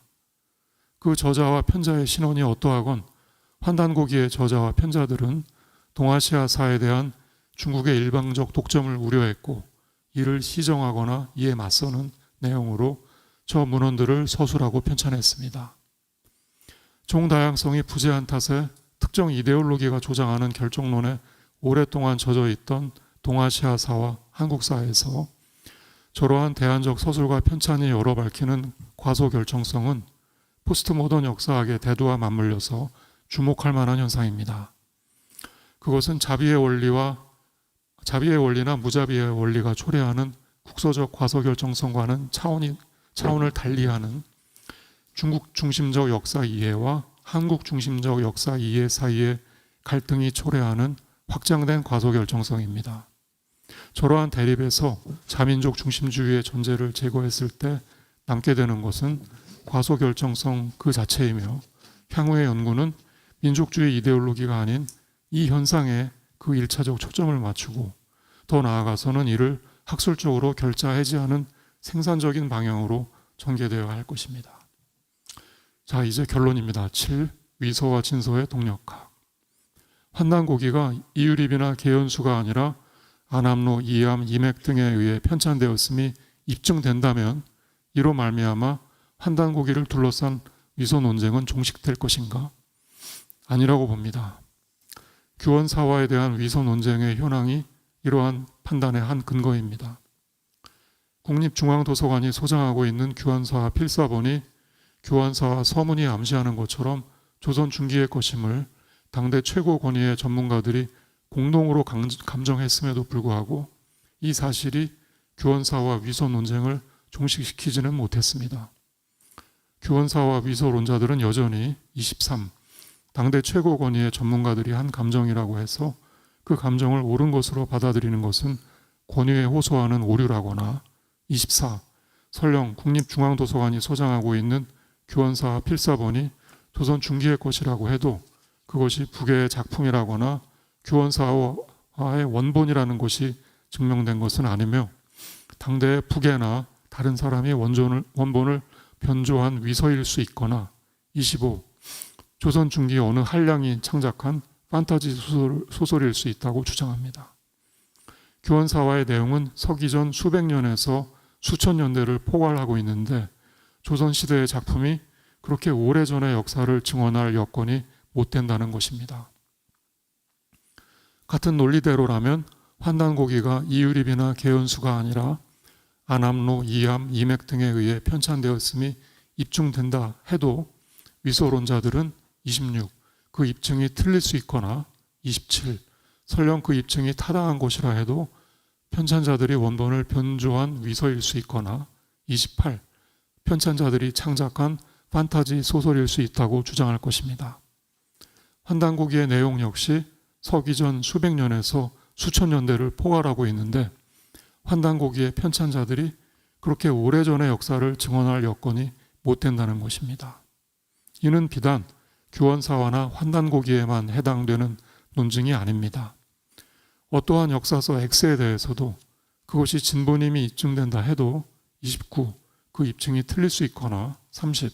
설령 그 입증이 타당한 것이라 해도 진본 X는 그 저자 혹은 편찬자가 진본의 모태가 되는 원본을 변조해 만든 위서일 수 있거나 31. X의 저자 혹은 편찬자가 창작한 진본 판타지 소설일 수 있다고 일반화할 수 있겠습니다. X의 저자 혹은 편찬자가 X가 서술하는 과거에서 멀리 떨어진 후대의 사람이므로 그 과거에 대한 역사를 증언할 여건이 못 된다고 말입니다. 이러한 일반적 논증 도식을 위서 논증 도식으로, 그리고 이 도식에 의한 위서 여부의 테스트를 진서 테스트라고 부르기로 하겠습니다. 위서 논증 도식에 삼국사기나 삼국유사와 같은 우리의 역사서를 대입해 보면 이 역사서들은 아마 진서 테스트를 통과하지 못할 것입니다. 역사서뿐만이 아닙니다. 성경이나 불경을 비롯한 인류의 오랜 문화적 역사들 대부분이 진서 테스트를 통과하지 못할 것입니다. 위서 논증 도식에 비록 논리적인 하자는 없지만 그것이 들이대는 잣대가 지나치게 논리적이고 실증적인 것이 오히려 문제입니다. 위서로 단정짓고 싶은 텍스트에 대해서만 위서 논증 도식을 적용해서 그 텍스트로 하여금 진서 테스트를 통과하지 못하도록 하게 하는 것은 학문적 동기가 아닌 어떤 저의를 숨기고 있는 것으로 의심해 볼 수 있습니다. 위서와 진서에 대한 서지상의 진위와 내용상의 진위는 서로 구별지어 논의되어야 합니다. 우리가 현재 역사적 진실이라고 믿고 있는 것들은 힘들 간의 투쟁에서 비롯된 잠정적 결과물들입니다. 투쟁에서 우위를 점하게 되는 힘이 전면에 나서게 되고 그렇지 못한 힘은 가려집니다. 텍스트들 역시 마찬가지 운명을 겪습니다. 인정받는 텍스트는 힘의 투쟁 과정에서 전면에 나서게 된 텍스트이고 그렇지 못한 텍스트는 힘의 투쟁 과정에서 가려지는 텍스트입니다. 인정받는 텍스트는 당대의 세계관을 형성하며 그렇지 못한 텍스트는 다음을 기약하며 잠수합니다. 텍스트의 이러한 부침은 국내의 현실뿐 아니라 동아시아 3국의 현실과도 관련이 있습니다. 국서적 과소결정과 확장된 과소결정의 이면에는 텍스트의 이러한 동력학이 작동하고 있으며 텍스트의 동력학 이면에는 삼국 역사와 현실의 동력학이 맞물려서 작동하고 있는 것입니다. 네, 감사합니다. 이제 뭐 굉장히 어려운 용어도 나오고요. 했지만 하여튼 훌륭한 발표 잘 들었습니다. 자, 마지막으로 이계형 교수님의 발표를 들어보도록 하겠습니다. 이계형 교수님은 국민대학교 국사학과에서 박사학위를 취득하셨고 지금 국민대학교 교수로 재직 중이십니다. 자, 오늘의 그 마지막 발표, 동북아의 간도 영토 분쟁과 통간부 간도 파출소 설치에 대해서 이계형 교수님의 발표를 들어보도록 하겠습니다. 예, 안녕하십니까. 국민대학에서 저는 이제 이 독립운동사를 가르치고 있는데요. 이 간도 지역에서의 독립운동사를 공부하다가 제가 이 간도라고 하는 지역 그리고 간도에 대한 문제점이 뭘까라고 궁금해해서 이 간도 문제를 접근하게 됐고요. 오늘 제가 얘기하려고 하는 것은 소위 이제 이 간도는 우리 땅이다라고 하는 접근 방식이 아닙니다. 물론 이제 이 간도는 우리 땅이라고 하는 것은 이제 이 대상이 이 중국과 한국 간의 관계라고 한다면 서로 간에 이제 주장이 첨예하게 대립하는 부분이 있잖아요. 그래서 이제 이 간도가 우리 땅이라고 하는 것을 제가 증명해 보이려고 하는 게 아니라요. 간도가 일본에 의해서 어떻게 장악되어 가는지 그것을 역사적으로 제가 살펴보려고 했던 겁니다. 지금 현재 이 한중 간의 관계에서 간도 문제는 여러분 잘 아시겠지만 1964년에 마오쩌둥과 김일성이 조중 변개 조약을 통해서 확정된 게 지금까지 유지되고 있고요. 그게 어떻게 보면 지금까지 최종 결론입니다. 그러면 이제 이 간도가 어떻게 해서 1907년경에는 일본에 의해서 이제 일본이 어떻게 접근해 갔는지를 제가 이제 살펴보려고 하는 겁니다. 여기 지금 지도에서 보게 되면 여러분들은 간도 하지만 간도가 어디를 얘기하지라고 하는 질문을 던지게 되지 않을까 싶습니다. 왼쪽에 있는 지도 같은 경우에는 보통 이제 교과서에서 동간도, 서간도 얘기하면서 지역을 얘기해놨는데 이것은 저희가 학술적으로 접근했을 때의 지역적 범위도 아니고요. 간도라고 했을 때의 학술적인 범주도 아닙니다. 오늘 그래서 이제 오른쪽에 있는 지도들은 우리가 처음으로 이제 중국과 한국이 경계가 어디냐라고 했을 때에 백두산 정계비를 자주 거론을 합니다. 백두산 정계비는 1712년에 숙종 38년에 백두산 정계비가 세워지는데요. 이 오른쪽 지도는 그 뒤로부터 30년 지난 뒤 그리고 한 70년, 80년 지난 뒤에 이 프랑스와 영국이 이 간도 지역을 지도를 작성한 겁니다. 보게 되면 이제 이 안에 그 아래에 검정색 같은 경우에는 현재 두만강을 경계로 하는 국경선을 얘기하고요. 붉은색은 당시의 지도상에서 여기까지가 한국의 조선의 영토다라고 지도에 작성되어 있다라고 하는 겁니다. 하지만 이것 문제는 제가 얘기하려고 하는 문제가 아니라 넘어가도록 하고요. 자, 왼쪽에 있는 지도는 제가 오늘 얘기의 최종 마무리는 1909년에 여러분 잘 아시다시피 이제 간도 협약을 통해서 간도가 최종적으로 일제가 간도는 중국 땅이다라고 결정을 하게 됐을 때의 간도의 영역입니다. 자, 오른쪽에 있는 것은 그 간도 협약 맺을 때 당시의 지도 영역을 현재 지도화로 대비시킨 겁니다. 그러면 현재 어디냐면 연길, 용정, 화룡입니다. 그러니까 왕청이라든가 훈춘, 돈화 이런 안도현 쪽은 빠집니다. 이걸 왜 제가 중시하냐면 간도 협약이라고 하는 것은 결국은 이제 이 간도가 한국의 이 청나라의 영토다라고 넘겨주고 일제가 자기들의 이제 이 이권을 차지하게 되는 이제 그 결과를 가져오는데요. 그러면 이 간도 협약의 효력 범위가 어디까지냐라는 부분입니다. 무슨 얘기냐면 1909년 이후에 간도 지역에서의 독립운동 펼쳤을 때에 일제가 간도에서 활동했었던 독립운동가를 통제할 수 있는 이 권위 범위가 어디까지냐라는 그 부분에 저는 이제 관심이 있어서 간도의 이 영토가 어떻게 분쟁 지역으로 됐는지를 살펴보려고 했던 건데 이 간도는 국제 동아시아의 이 패권 다툼의 장소였다라고 하는 것이 제 결론입니다. 그러니까 당시에 이제 청이 있고요, 러시아가 있고, 일본이 있고, 대한제국이 있습니다. 여러분 잘 아다시피 이제 이 러시아, 중국이 가장 넓은 영토를 차지했을 때는 청나라입니다. 하지만 이 청나라가 지금의 중국의 영토를 만들었던 것은 러시아가 이 청의 영토를 야금야금 뺏어가면서 이 청의 영토는 지금의 중국으로 축소가 됐습니다. 그렇게 되면서 이제 이 러시아와 한반도와 이제 국경을 또 맞닿게 되는 결과가 초래했고요. 일본 같은 경우에는 1890년대부터 해서 대륙 진출을 꿈을 꿉니다.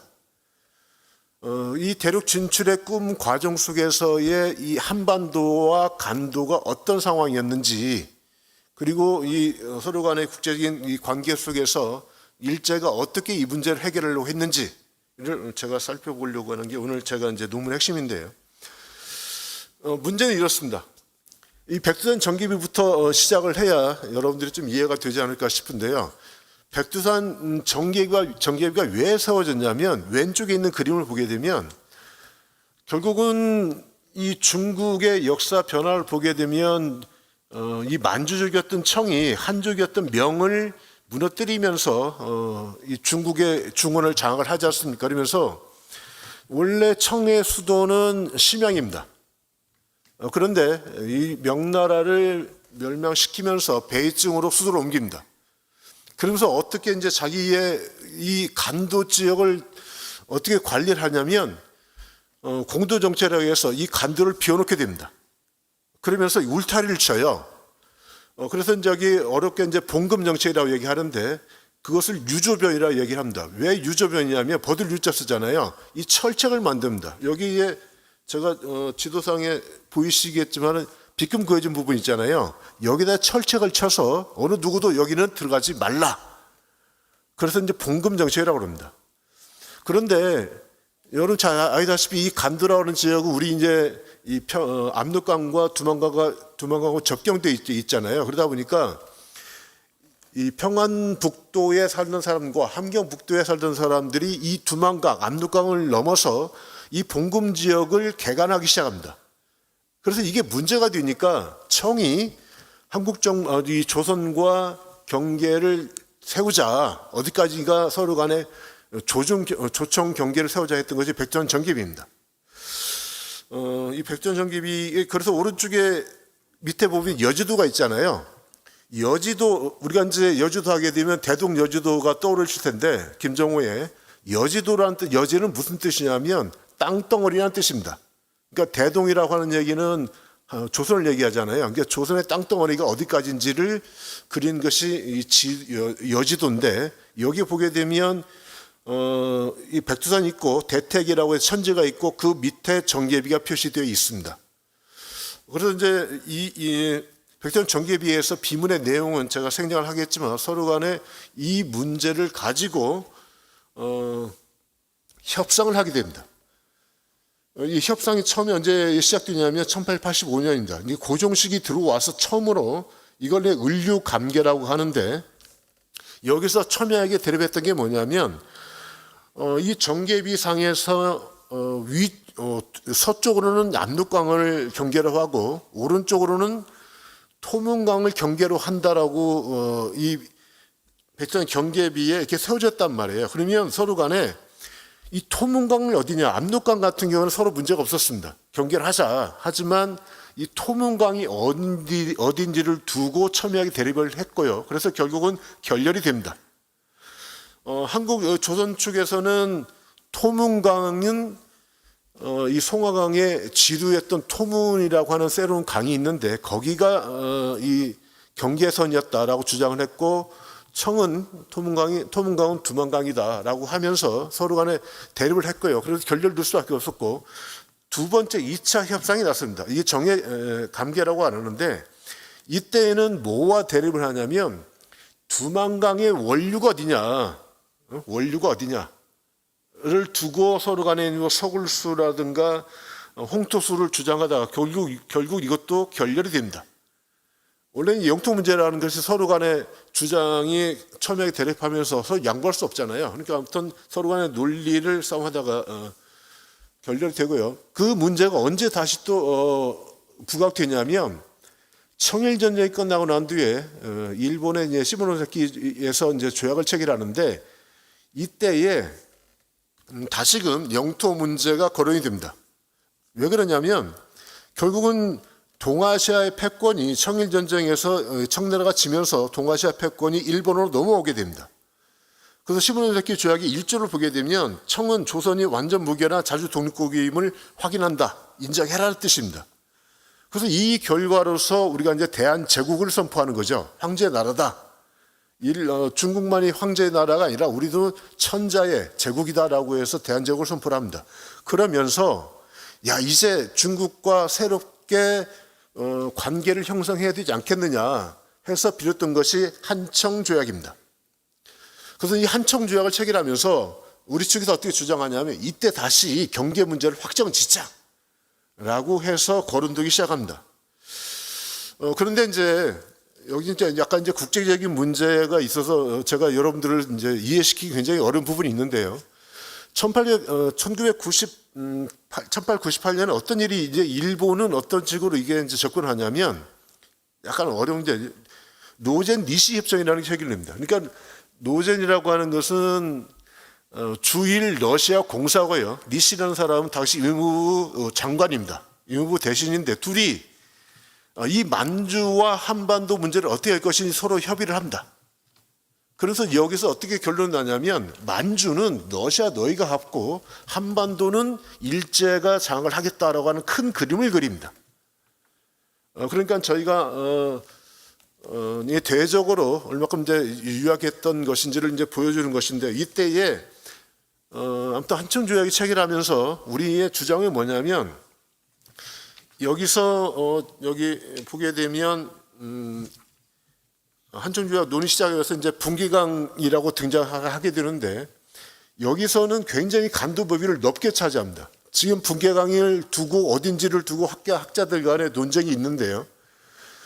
그 전보다 좀 더 이 간도의 범위를 넓게 잡고 여기 이것을 경계로 해서 이 조선 땅을 확정을 지차라고 제안을 하지만 결국은 1899년에 한청조약 체결 내용에서 그 내용이 다 빠집니다. 그러면서 단순하게 변방벽성으로 이미 국경을 넘어 농사짓는 자는 자기 직업에 안주하게 하고 생명과 재산을 보호해준다. 이게 무슨 얘기냐면 간도 지역에서 이미 많이 하인들이 넘어가서 생활하고 있단 말이에요. 자, 이들한테 어떻게 할 것인지 이를 두고 그냥 얘기를 한 겁니다. 이들이 넘어온 사람들한테는 편안하게 농사 짓게끔 하자라고 하는 정도로 귀결이 됩니다. 즉 역시 경계는 확정짓지 못합니다. 그러다가 1900년에 혹시 의화단이라는 난이 일어나게 되는데 이 의화단의 난이 이 만주 지역까지 확산이 됩니다. 이 의화단의 난이 뭐냐면 부청멸항입니다. 그러니까 청나라를 부양해서 이 중국을 침략했던 서구의 오랑캐, 특히 이제 그리스 기독교 세력이죠. 이 기독교 세력을 제거하자라고 해서 백령교도들이 이제 의화단 사건을 일으키는데요. 이 영향이 만주까지 확산이 되게 됩니다. 그런데 당시에 이 러시아는 만주 지역에다가 이 철도를 건설하고 있었습니다. 소위 이거 이제 지금 동청 철도라고 하는 부분인데 이게 블라디보스토크 시작해서 이 시베리아 횡단 철도까지 연결되는 이 철도입니다. 그러다 보니까 러시아 같은 경우는 자기들이 건설하고 있던 이 철도를 막기 위해서 군대를 파견합니다. 그러니까 여기가 지금 현재 만주가 어수선 상황이 되다 보니까 우리가 이제 이범윤이라는 사람 혹시 아실지 모르겠는데 그 전에 변계 경무서라는 걸 설치합니다. 근데 이때까지만 하더라도 우리 조선에서 만주 쪽으로 관리사라든가 직접적으로 간도가 우리 땅이라고 해서 사람을 보내지 못합니다. 그러니까 단순하게 회령에다가 이 변계 경무서라고 하는 기관을 설치를 해서 만약 그 문제가 있을 때 우리가 관여하겠다라고 하는 이 하나의 이제 기구를 설치한 정도에 그칩니다. 그 뒤에 이 문제가 커지다 보니까 러시아가 이 군사력을 통해서 만주를 장악하려고 그러니 이 영국과 일본이 이것을 저지하고 나섭니다. 그게 우리가 알고 있는 영일 동맹인데요. 그렇게 이제 이 영일 동맹 체계라고 일본과 러시아가 이 만주를 둘러싸고 첨예하게 대립할 당시에 한국은 이제 어떻게 하냐면 시찰사를 파견합니다. 이제 처음으로 조선의 관리를 만주에 집어넣게 되는 겁니다. 그러니까 만주 쪽이 혼란한 시기를 틈타서 그렇게 한 것이죠. 그러다가 이제 1903년에 가게 되면 이 문제가 좀 더 복잡해지다 보니까 시찰사가 아닌 간도 관리사라고 하는 실제적으로 이 간도 쪽에 있었던 한인들을 관리하는 관리로서 자격으로서 이범륜이 이 간도에서 활동을 하게 됩니다. 그래서 이범륜은 이제 간도를 어떻게 인식을 했냐면, 이 장지연이 1903년에 대한강역고라고 하는 지리서를 발간하게 되는데, 이것은 이제 정약용의 아방강역고를 새롭게 재편한 겁니다. 자, 여기에 지도가 있어요. 이게 오른쪽에 있는 지도인데요. 대한전도랑 지도입니다. 여기 보게 되면 두만강 위쪽에 약간 돋아 있잖아요. 이범륜은 여기까지가 조선의 땅이다라고 본인이 주장을 했던 겁니다. 그런 상황에서 러일 전쟁이 발발합니다. 결국은 이제 만주를 둘러싼 러시아와 일본의 대립이 전쟁으로까지 확산이 됐고요. 이런 상황 하에서 이 청나라가 다시 움직입니다. 청나라가 조선에 대해서 야, 이번에 진짜로 한번 우리 이제 감결하자, 경계를 세우자라고 하는 것을 추진하게 됩니다. 이게 이제 한중 변계 선후 장정이라고 하는 건데요. 여기에 이 장정 내용을 보게 되면 청은 이 당시의 대한제국과 만주 지역을 둘러싼 이 경계를 확정지으려고 했던 게 아니라요, 이범륜을 쫓아내기 위한 하나의 방법으로 이 장정을 체결하게 됩니다. 하지만 이것도 이 일제에 의해서 중단이 됩니다.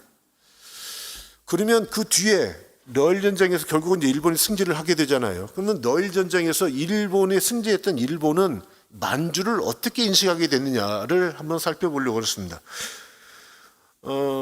이게 이제 밑에 있는 상황 같은 경우에는 이제 당시 이제 이 국제적인 상황을 제가 좀 설명한 건데요. 약간 복잡하긴 하지만 러일 전쟁을 통해서 그 전에 러시아가 가지고 있었던 모든 이권을 전부 다 일본한테 넘겨주게 됩니다. 이제 그런 상황에서 일본은 뭐가 우려가 되냐면 러시아가 가만히 있지 않을 것이다. 일본을 어떻게든지 공격할 것이라고 하는 두려움이 뜹니다. 그 하나가 뭐냐면 우리가 이제 그 헤이그 특사라고 잘 알고 있잖아요. 헤이그 특사의 만국평화 회의가 열리는데 러시아가 대한제국을 초청을 합니다. 그러면서 이제 자기들의 세력을 한반도 내에 확산시키려고 가려고 했던 거죠. 이런 상황에서 다시 또 일본과 러시아는 협상을 추진하게 되고요. 그런 가운데에 여러분 잘 아시다시피 만국평화회의에 우리는 참석하지 못하게 됩니다. 그다음 통감부가 설치되긴 이후에 그러면 어떻게 됐느냐? 여러분 잘 아시다시피 이제 통감을 통해서 우리가 유교권을 뺏기지 않습니까? 그러면 유교권을 뺏긴 상황에서 이 청나라와의 유교 관계는 우리가 주도적으로 하지 못하고 결국은 일제가 하게끔 돼 있단 말입니다. 오늘 이제 조약상이 그렇다는 얘기죠. 그러면 일제가 만주를 어떻게 인식했느냐는 얘기입니다. 지금 시간이 한 15분까지 하시면 됩니다. 예. 예, 그럼 제가 30분 맨 드립니다. 마지막이기 때문에 빨리 끝내는 게 여러분들한테 도움을 주는 것 같아서 제가 큰 틀만 말씀을 드리도록 하겠습니다. 이 일제는 어떻게 이제 만주를 접근하려고 그러냐면 두 가지 방법이 있었습니다. 하나는 이 한국이 만주 땅이라고 주장하는 것을 우리가 확실하게 그게 주장이 받아들인다고 한다면 만주는 거저먹는 겁니다. 그런데 만약 이 간도가 한국 땅이라고 하는 명확한 증거 자료가 없다고 한다면 어떻게 하지라고 하는 방법이 또 하나 방법에 어떻게 이제 이 정책 노선이 만들어져야 되는 건데 하나의 방법이 뭐냐면 개발입니다. 그 두 가지 방법을 두고 처음에는 한국의 영토를 이 간도가 한국의 영토라고 하는 전제 하에서 정책을 펼쳐 나가다가 나중에는 이 간도가 한국의 영토라고 하는 명확한 명증 자료가 안 나오다 보니까 정책을 변화를 시킵니다. 그런 과정들을 제가 좀 정리를 했던 건데 그러다가 이거 어떻게 하냐면 간도 조사를 이 통감부에서 이제 한반도에 있었던 세력을 잡고 있었던 통감부가 주도해서 간도를 조사하기도 하고요. 또 하나는 일본 내에서의 외무성이 간도를 조사를 합니다. 그러니까 실제 간도가 어느 땅인지 조선 땅인지를 확인하기 위해서 양쪽이 별도로 조사를 합니다. 그런데 통감부에서 주도했던 나카이라는 사람이 있는데 이 사람의 주장은 뭐냐면 간도는 청나라 땅이다. 그런데 외무성이 주도해서 했던 이 나이토라는 교수는 간도는 한국 땅이다. 서로 다른 얘기를 합니다. 그러다 보니까는 일제가 이 간도에 대해서 정책 펼칠 때에 혼선이 일을 수밖에 없죠. 어느 하나를 이제 선택을 해야 되는 것이고요. 하는데 둘 다 하나는 청나라 땅이다, 하나는 조선 땅이라고 얘기를 하지만 이 사람들의 결국은 간도를 장악하려고 하는 목적은 분명합니다.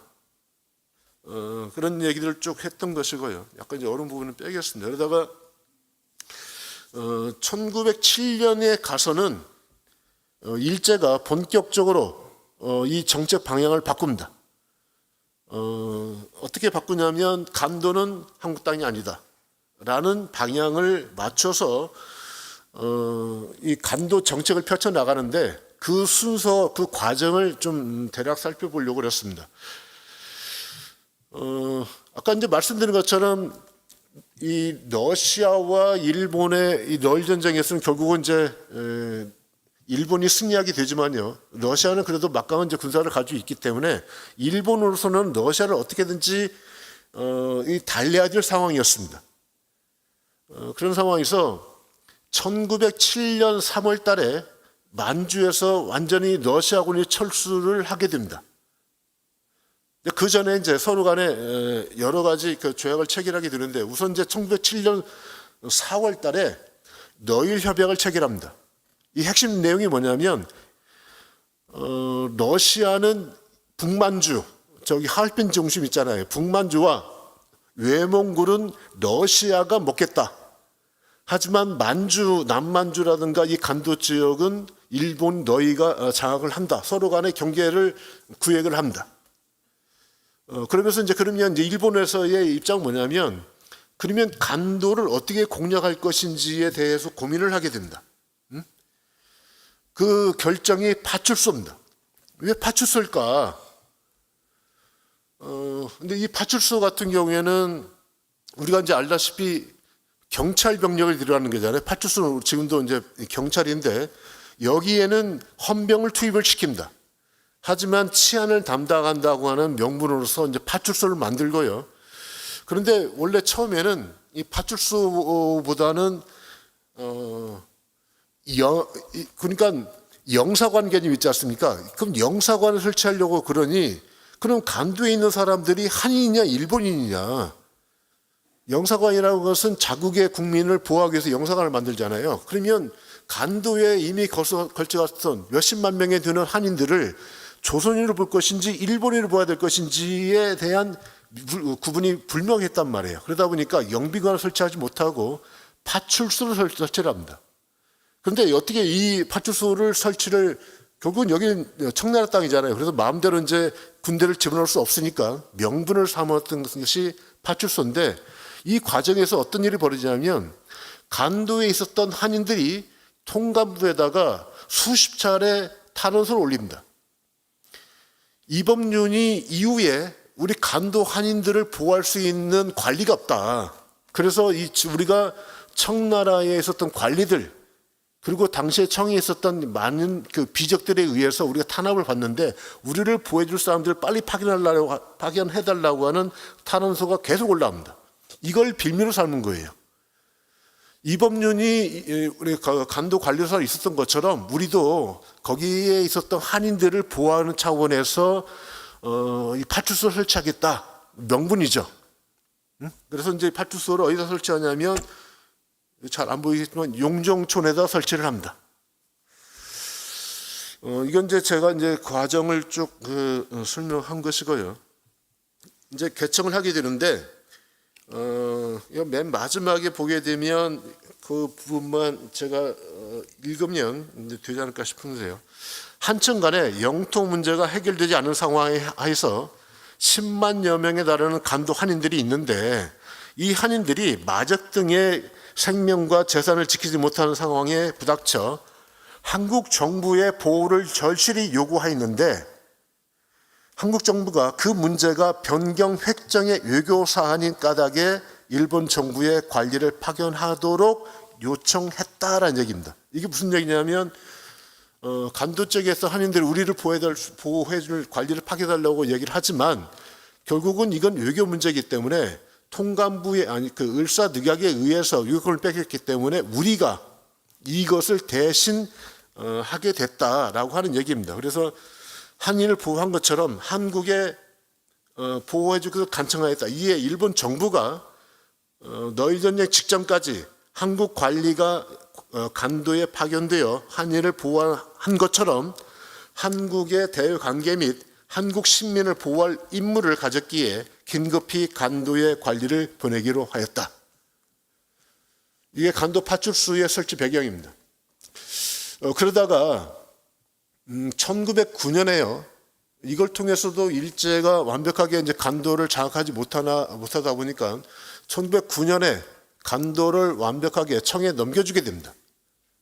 그러면서 이제 간도의 이권을 일본이 이제 차지하게 됩니다. 제가 이제 그런 과정들은 여기 다 담지 못했는데요. 여기서 이제 제가 지금 풀지 못했던 분야가 뭐냐면 맨 앞에서 제가 보여드렸던 이 간도 협약의 당시의 범위 문제입니다. 어디 갔죠? 여기 있구나. 왼쪽에 있는 그림인데 왜 여기를 간도 협약 범위로 정했을까라는 부분이 제가 좀 더 나중에 공부해야 될 부분이고요. 또 하나가 뭐냐면 이 간도 파출소를 설치할 때에 일진이가 굉장히 적소났습니다. 심지어 한반도에 있었던 100만여 명의 이 일진의 회원들을 간도에 이주시키겠다고 하는 계획까지 세웁니다. 그러면 일진회가 왜 간도 지역에 대해서 관심을 뒀느냐라는 문제가 또 부닥치게 되고요. 그래서 제가 이제 여러 문제를 좀 풀어야 될 숙제를 안고 있습니다. 그래서 오늘 제가 첫 번째로 의문했던 것은 간도의 에서의 청 그리고 러시아, 이 조선, 일본 간의 이 영토 분쟁이 간도에서 어떻게 전개됐는지를 1907년 9월까지 간도 파출소가 설치된 데까지 제가 살펴보도록 봤던 겁니다. 예, 이상입니다. 네, 감사합니다. 이경 교수님께서는 이제까지 기존 연구자들의 논문 그리고 한국 정부의 공문서, 당시의 그 신문 이런 자료들을 굉장히 많이 수집을 하시고 그것을 소화하셔가지고 그 논문을 읽어보시면 아시겠지만 굉장히 자세하게 그 과정을 기술을 하셨습니다. 자, 그러면요 진행을 제가 그 세 분 교수님께 간단하게 그 질의응답을 하고 시간에 5시 한 반 정도에 마칠 생각이고요. 여유가 있으면 여러분들에게도 그 질문할 수 있는 기회를 드리도록 하겠습니다. 자, 먼저 그 김윤명 이제 교수님 논문은 제가 자세히 읽어봤죠. 그래서 저는 천부경에 대해서 제가 논문도 몇 편을 쓰고 전국의 그 천부경 강의를 하기 위해서 수없이 다니고 이제 제가 공부한 천부경이 이제 있는데 김 교수님이 이제 하신 거에는 좀 미진한 것이 많지 않나 이제 이런 생각도 들고요. 그리고 저하고 생각이 다른 게 많아요. 첫째로 그 어떤 주역과 도덕경의 영향을 받았다. 천부경이 또 채치원 등이 당시에 그 소강절 등의 이제 수리 철학에 영향을 받아서 천부경을 한역했다. 우리는 천부경이라는 것은 81자가 쭉 내려오기 때문에 중간에 누가 개입을 해가지고 그 사상과 철학을 그 당시의 사상과 철학을 집어넣었다고는 생각을 하고 있지를 않습니다. 그리고 이제 일시 무시일에 대해서도 무시 해석 같은 것을 여러 가지를 열거를 했지만 이제 그 처음부터 끝까지의 전체 내용을 보면은 그 시작이 없는 하나다. 이제 이런 해석보다는 우리가 그 무에다가 바탕을 두고 유로 나오게 되었다. 그래서 이제 물을 어떤 무국의 세계로 보고 이를 태극의 세계로 이제 보고 있고요. 무진본에 대해서도 이제 이 교수님께서 김 교수님께서 자신의 의견을 밝혔지만 이제 제가 뭐 보는 보편적인 것은 이제 근본은 다함이 없다는 건데요. 근본이라는 것은 그 무의 에너지 또 일의 에너지 그것은 전혀 고갈됨이 없다. 이제 그걸 우리는 율려라고 얘기하는데요. 그런 율려에 의해서 우주는 생장하고 발전해 나가기 때문에 고갈됨이 없다. 또 우리가 무진본의 이 본의 개념은 하나가 이제 천지인으로 나누어지잖아요. 그러면은 하늘도 3분의 1, 땅도 3분의 1, 인간도 3분의 1이 되는 것이 아니라 그 하나의 완전성을 하늘과 땅과 인간이 이제 모두 가지고 있다. 이렇게 이제 저 같은 경우는 그 무진본을 뭐 두 가지로 그렇게 해석을 하고요. 뭐 또 김 교수님은 그러시다가도 또 무진본의 무를 빅뱅으로부터 무에서 빅뱅이 나와가지고 은하와 항성, 뭐 행성, 뭐 이런 것으로 또 이제 무로도 또 해석을 하셨고 해서 뭐 이제 제 입장에서는 천부경에 대해서 아주 이제 깊이 그 통철을 하셔가지고 좀 발표를 하시는 데는 미흡하지 않았나 좀 신뢰되는 말씀이지만 뭐 그런 생각을 한번 합니다. 자, 대답을 듣겠습니다. 제가 따진 것은 뭐 어떤 윤 교수님처럼 깊은 철학을 가지고 한 것은 아니고 문장적으로 저는 생각을 많이 했어요. 그래서 이제 윤 교수님의 논문도 아침에 전달받아서 읽어봤는데 철학적으로 많이 생각을 하시고 했는데 저는 이제 문장적으로만 이제 생각을 하고 저는 사실은 뭐 옛날 철학에 대해서는 그렇게 많이 아는 것은 없어요. 그 이제 문장적으로 볼 적에 어떠한 것이 좀 우리한테 순리적으로 와 닿느냐 그 위주로 이제 생각을 했고 그 다음에 이제 천부경은 뭐 제가 처음부터 얘기했지만은 각인각색 천태만상이에요. 그래서 제가 한 것이 맞고 마치도 뭐 유 교수님하고 뭐 어떤 면에서 서로 상충되는 것이 있는지는 저는 아직은 잘 모르겠어요. 그러다 뭐 그것이 내 말은 맞고 유 교수님 해석은 틀리다. 제가 뭐 그런 생각은 하지는 않고 있습니다.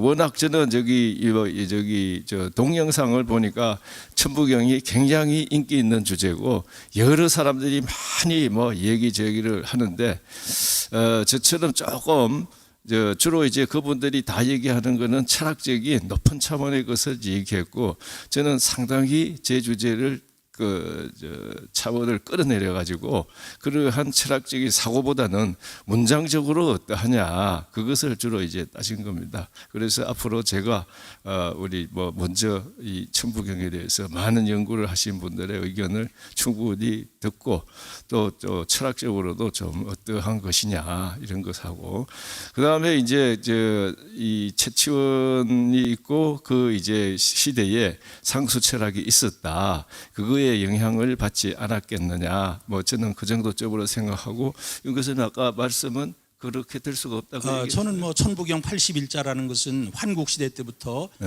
배달국 시대 단군 조선을 거쳐오면서 최치원이 한역을 하는 과정에 있어가지고 조금 더 그 당시의 철학이나 사상에 영향을 받아가지고 지어지지 않았다 이렇게 생각하는 거예요.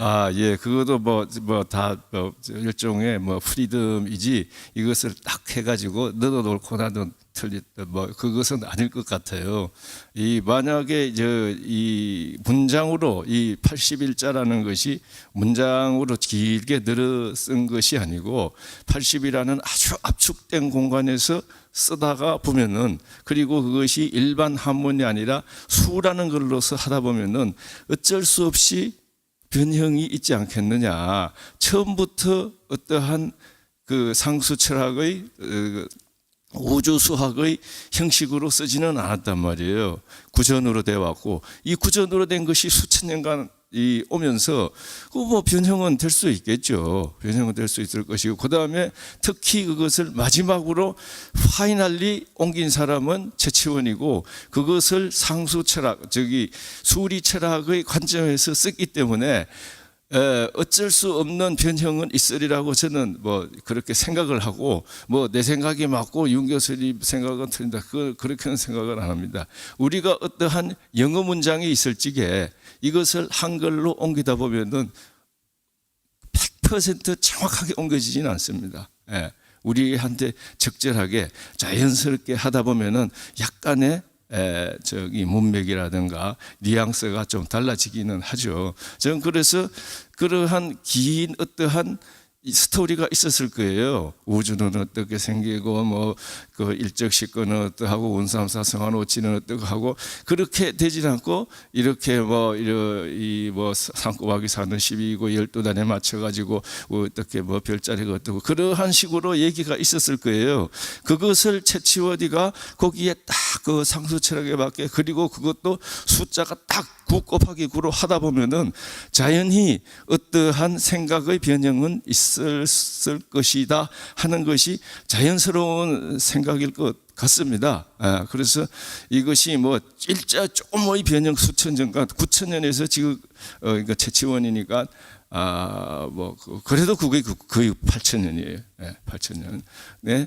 띵안의 어떠한 특히 마지막 큰 변형은 채치원에 의해서 뭐 크다면 크고 적다면 적고, 어쨌든 간에 기존의 어떠한 카더라 말로 하는 것이 한문으로 쓰고, 그것도 한문도 숫자로 언유해서 바꿔야 되고, 그것도 길게 쓰는 것이 아니라 자기 프리덤이 없는 거예요. 딱 9 곱하기 9에 맞춰야 가고 하기 때문에, 그래서 그러한 변형은 있을 수도 있다고 생각하는 것이 그것이 좀 여유 있는 생각이 아닐까. 뭐 저는 그렇게 생각을 하고, 이거 가지고 뭐 다툼 뭐 더 이상 뭐 그거는 듣기로 하겠습니다. 두 분이 계시기 때문에요.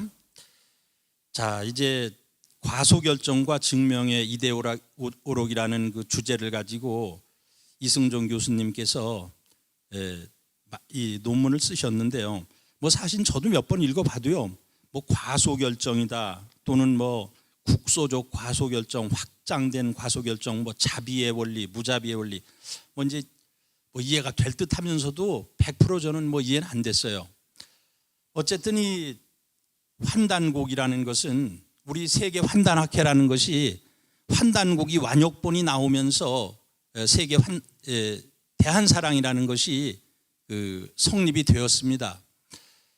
그래서 저도 그 환단고기가 진서라는 입장에서 환단고기 진서고라는 논문도 2편을 썼고, 그리고 이제 앞으로도 저는 환단고기가 진서라는 그러한 내용을 가지고 뭐 계속 저는 이제 글을 써갈 겁니다. 그런데 이 교수님도 발표에서 말씀하셨듯이 뭐 저는 뭐 강단사학자들의 입장에서 보면 환빠죠, 환빠. 그리고 이제 뭐 우리 입장에서 보면 그들은 이제 환가가 되는데,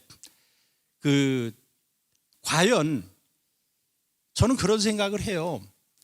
이 환단고기가 진서냐 위서냐의 논쟁은 저 이스라엘 사람들과 아랍 사람들이 화합하는 것보다 뭐 더 어려울 것이다. 제가 그 논문을 쓰면서 논리를 개발하고 사실을, 진실을 갖다가 글을 쓰잖아요, 논문을 쓰는 사람은. 그런데 아무리 진실을 얘기해도 믿지 않고 의심을 하기 시작을 하면은 모든 것을 부정을 합니다. 뭐 그런 입장에서 아마 그 영원한 평행선이 되지 않을까 하는 생각을 하고 있고, 그리고 이제 뭐 이 교수님이 인용한 글 속에서는 예를 들어서 뭐 사근동어다. 뭐 저 같은 경우에는 그게 제후후자라면은 중국의 해석이 맞지만 그게 제후후자가 아니라 임금후자입니다. 그게 임금후자지 제후가 아니에요. 그러니까 그럼 올바른 해석은 사근동어다. 드디어 동방의 제후를 아련했다. 근이라는 것은 아랫사람이 윗사람을 아련하는 것이지, 윗사람이 그 아랫사람을 볼 때 근자를 쓰질 않습니다. 뭐 이런, 뭐 이제 저야 구체적으로 하나하나 들어가서 판단고기가 그 진서라는 입장을 가지고 있지만 뭐 그러한 문제에 대해서 이 교수님의 마지막 멘트를 한번 들어보겠습니다. 네, 그 귀중한 논평 너무 감사하고요. 일단 그 제 발표에 등장하는 과소결정이나 그 다음에 자비의 원리 이런 것들은 제가 만든 게 아니라 뭐 자비의 원리의 경우에는 현대 철학의 해석학에서 널리 그 논의되고 있는 그 해석의 기본 원리이고요. 자비의 원리가 있다면 그리고 그것이 그 어떤 문헌의 해석에 적용이 된다면 그거와 정반대되는 그 무자비의 원리도 그 생각을 할 수가 있겠죠. 상대를 거짓말장애로 존재를 하는 그러한 무자비의 원리를 제가 덧붙여봤고요. 그 다음에 과소결정도 제가 만든 용어가 아니라 그 현대 과학 철학에서 그 어떤 증거와 가설 혹은 증거와 이론 사이의 그 연관 관계에 대한 논구에서 그 나온 그 논제이고 널리 통용되고 있는 바입니다. 그 다음에 이제 그 저는 그 환단고기에 대해서 접근을 할 때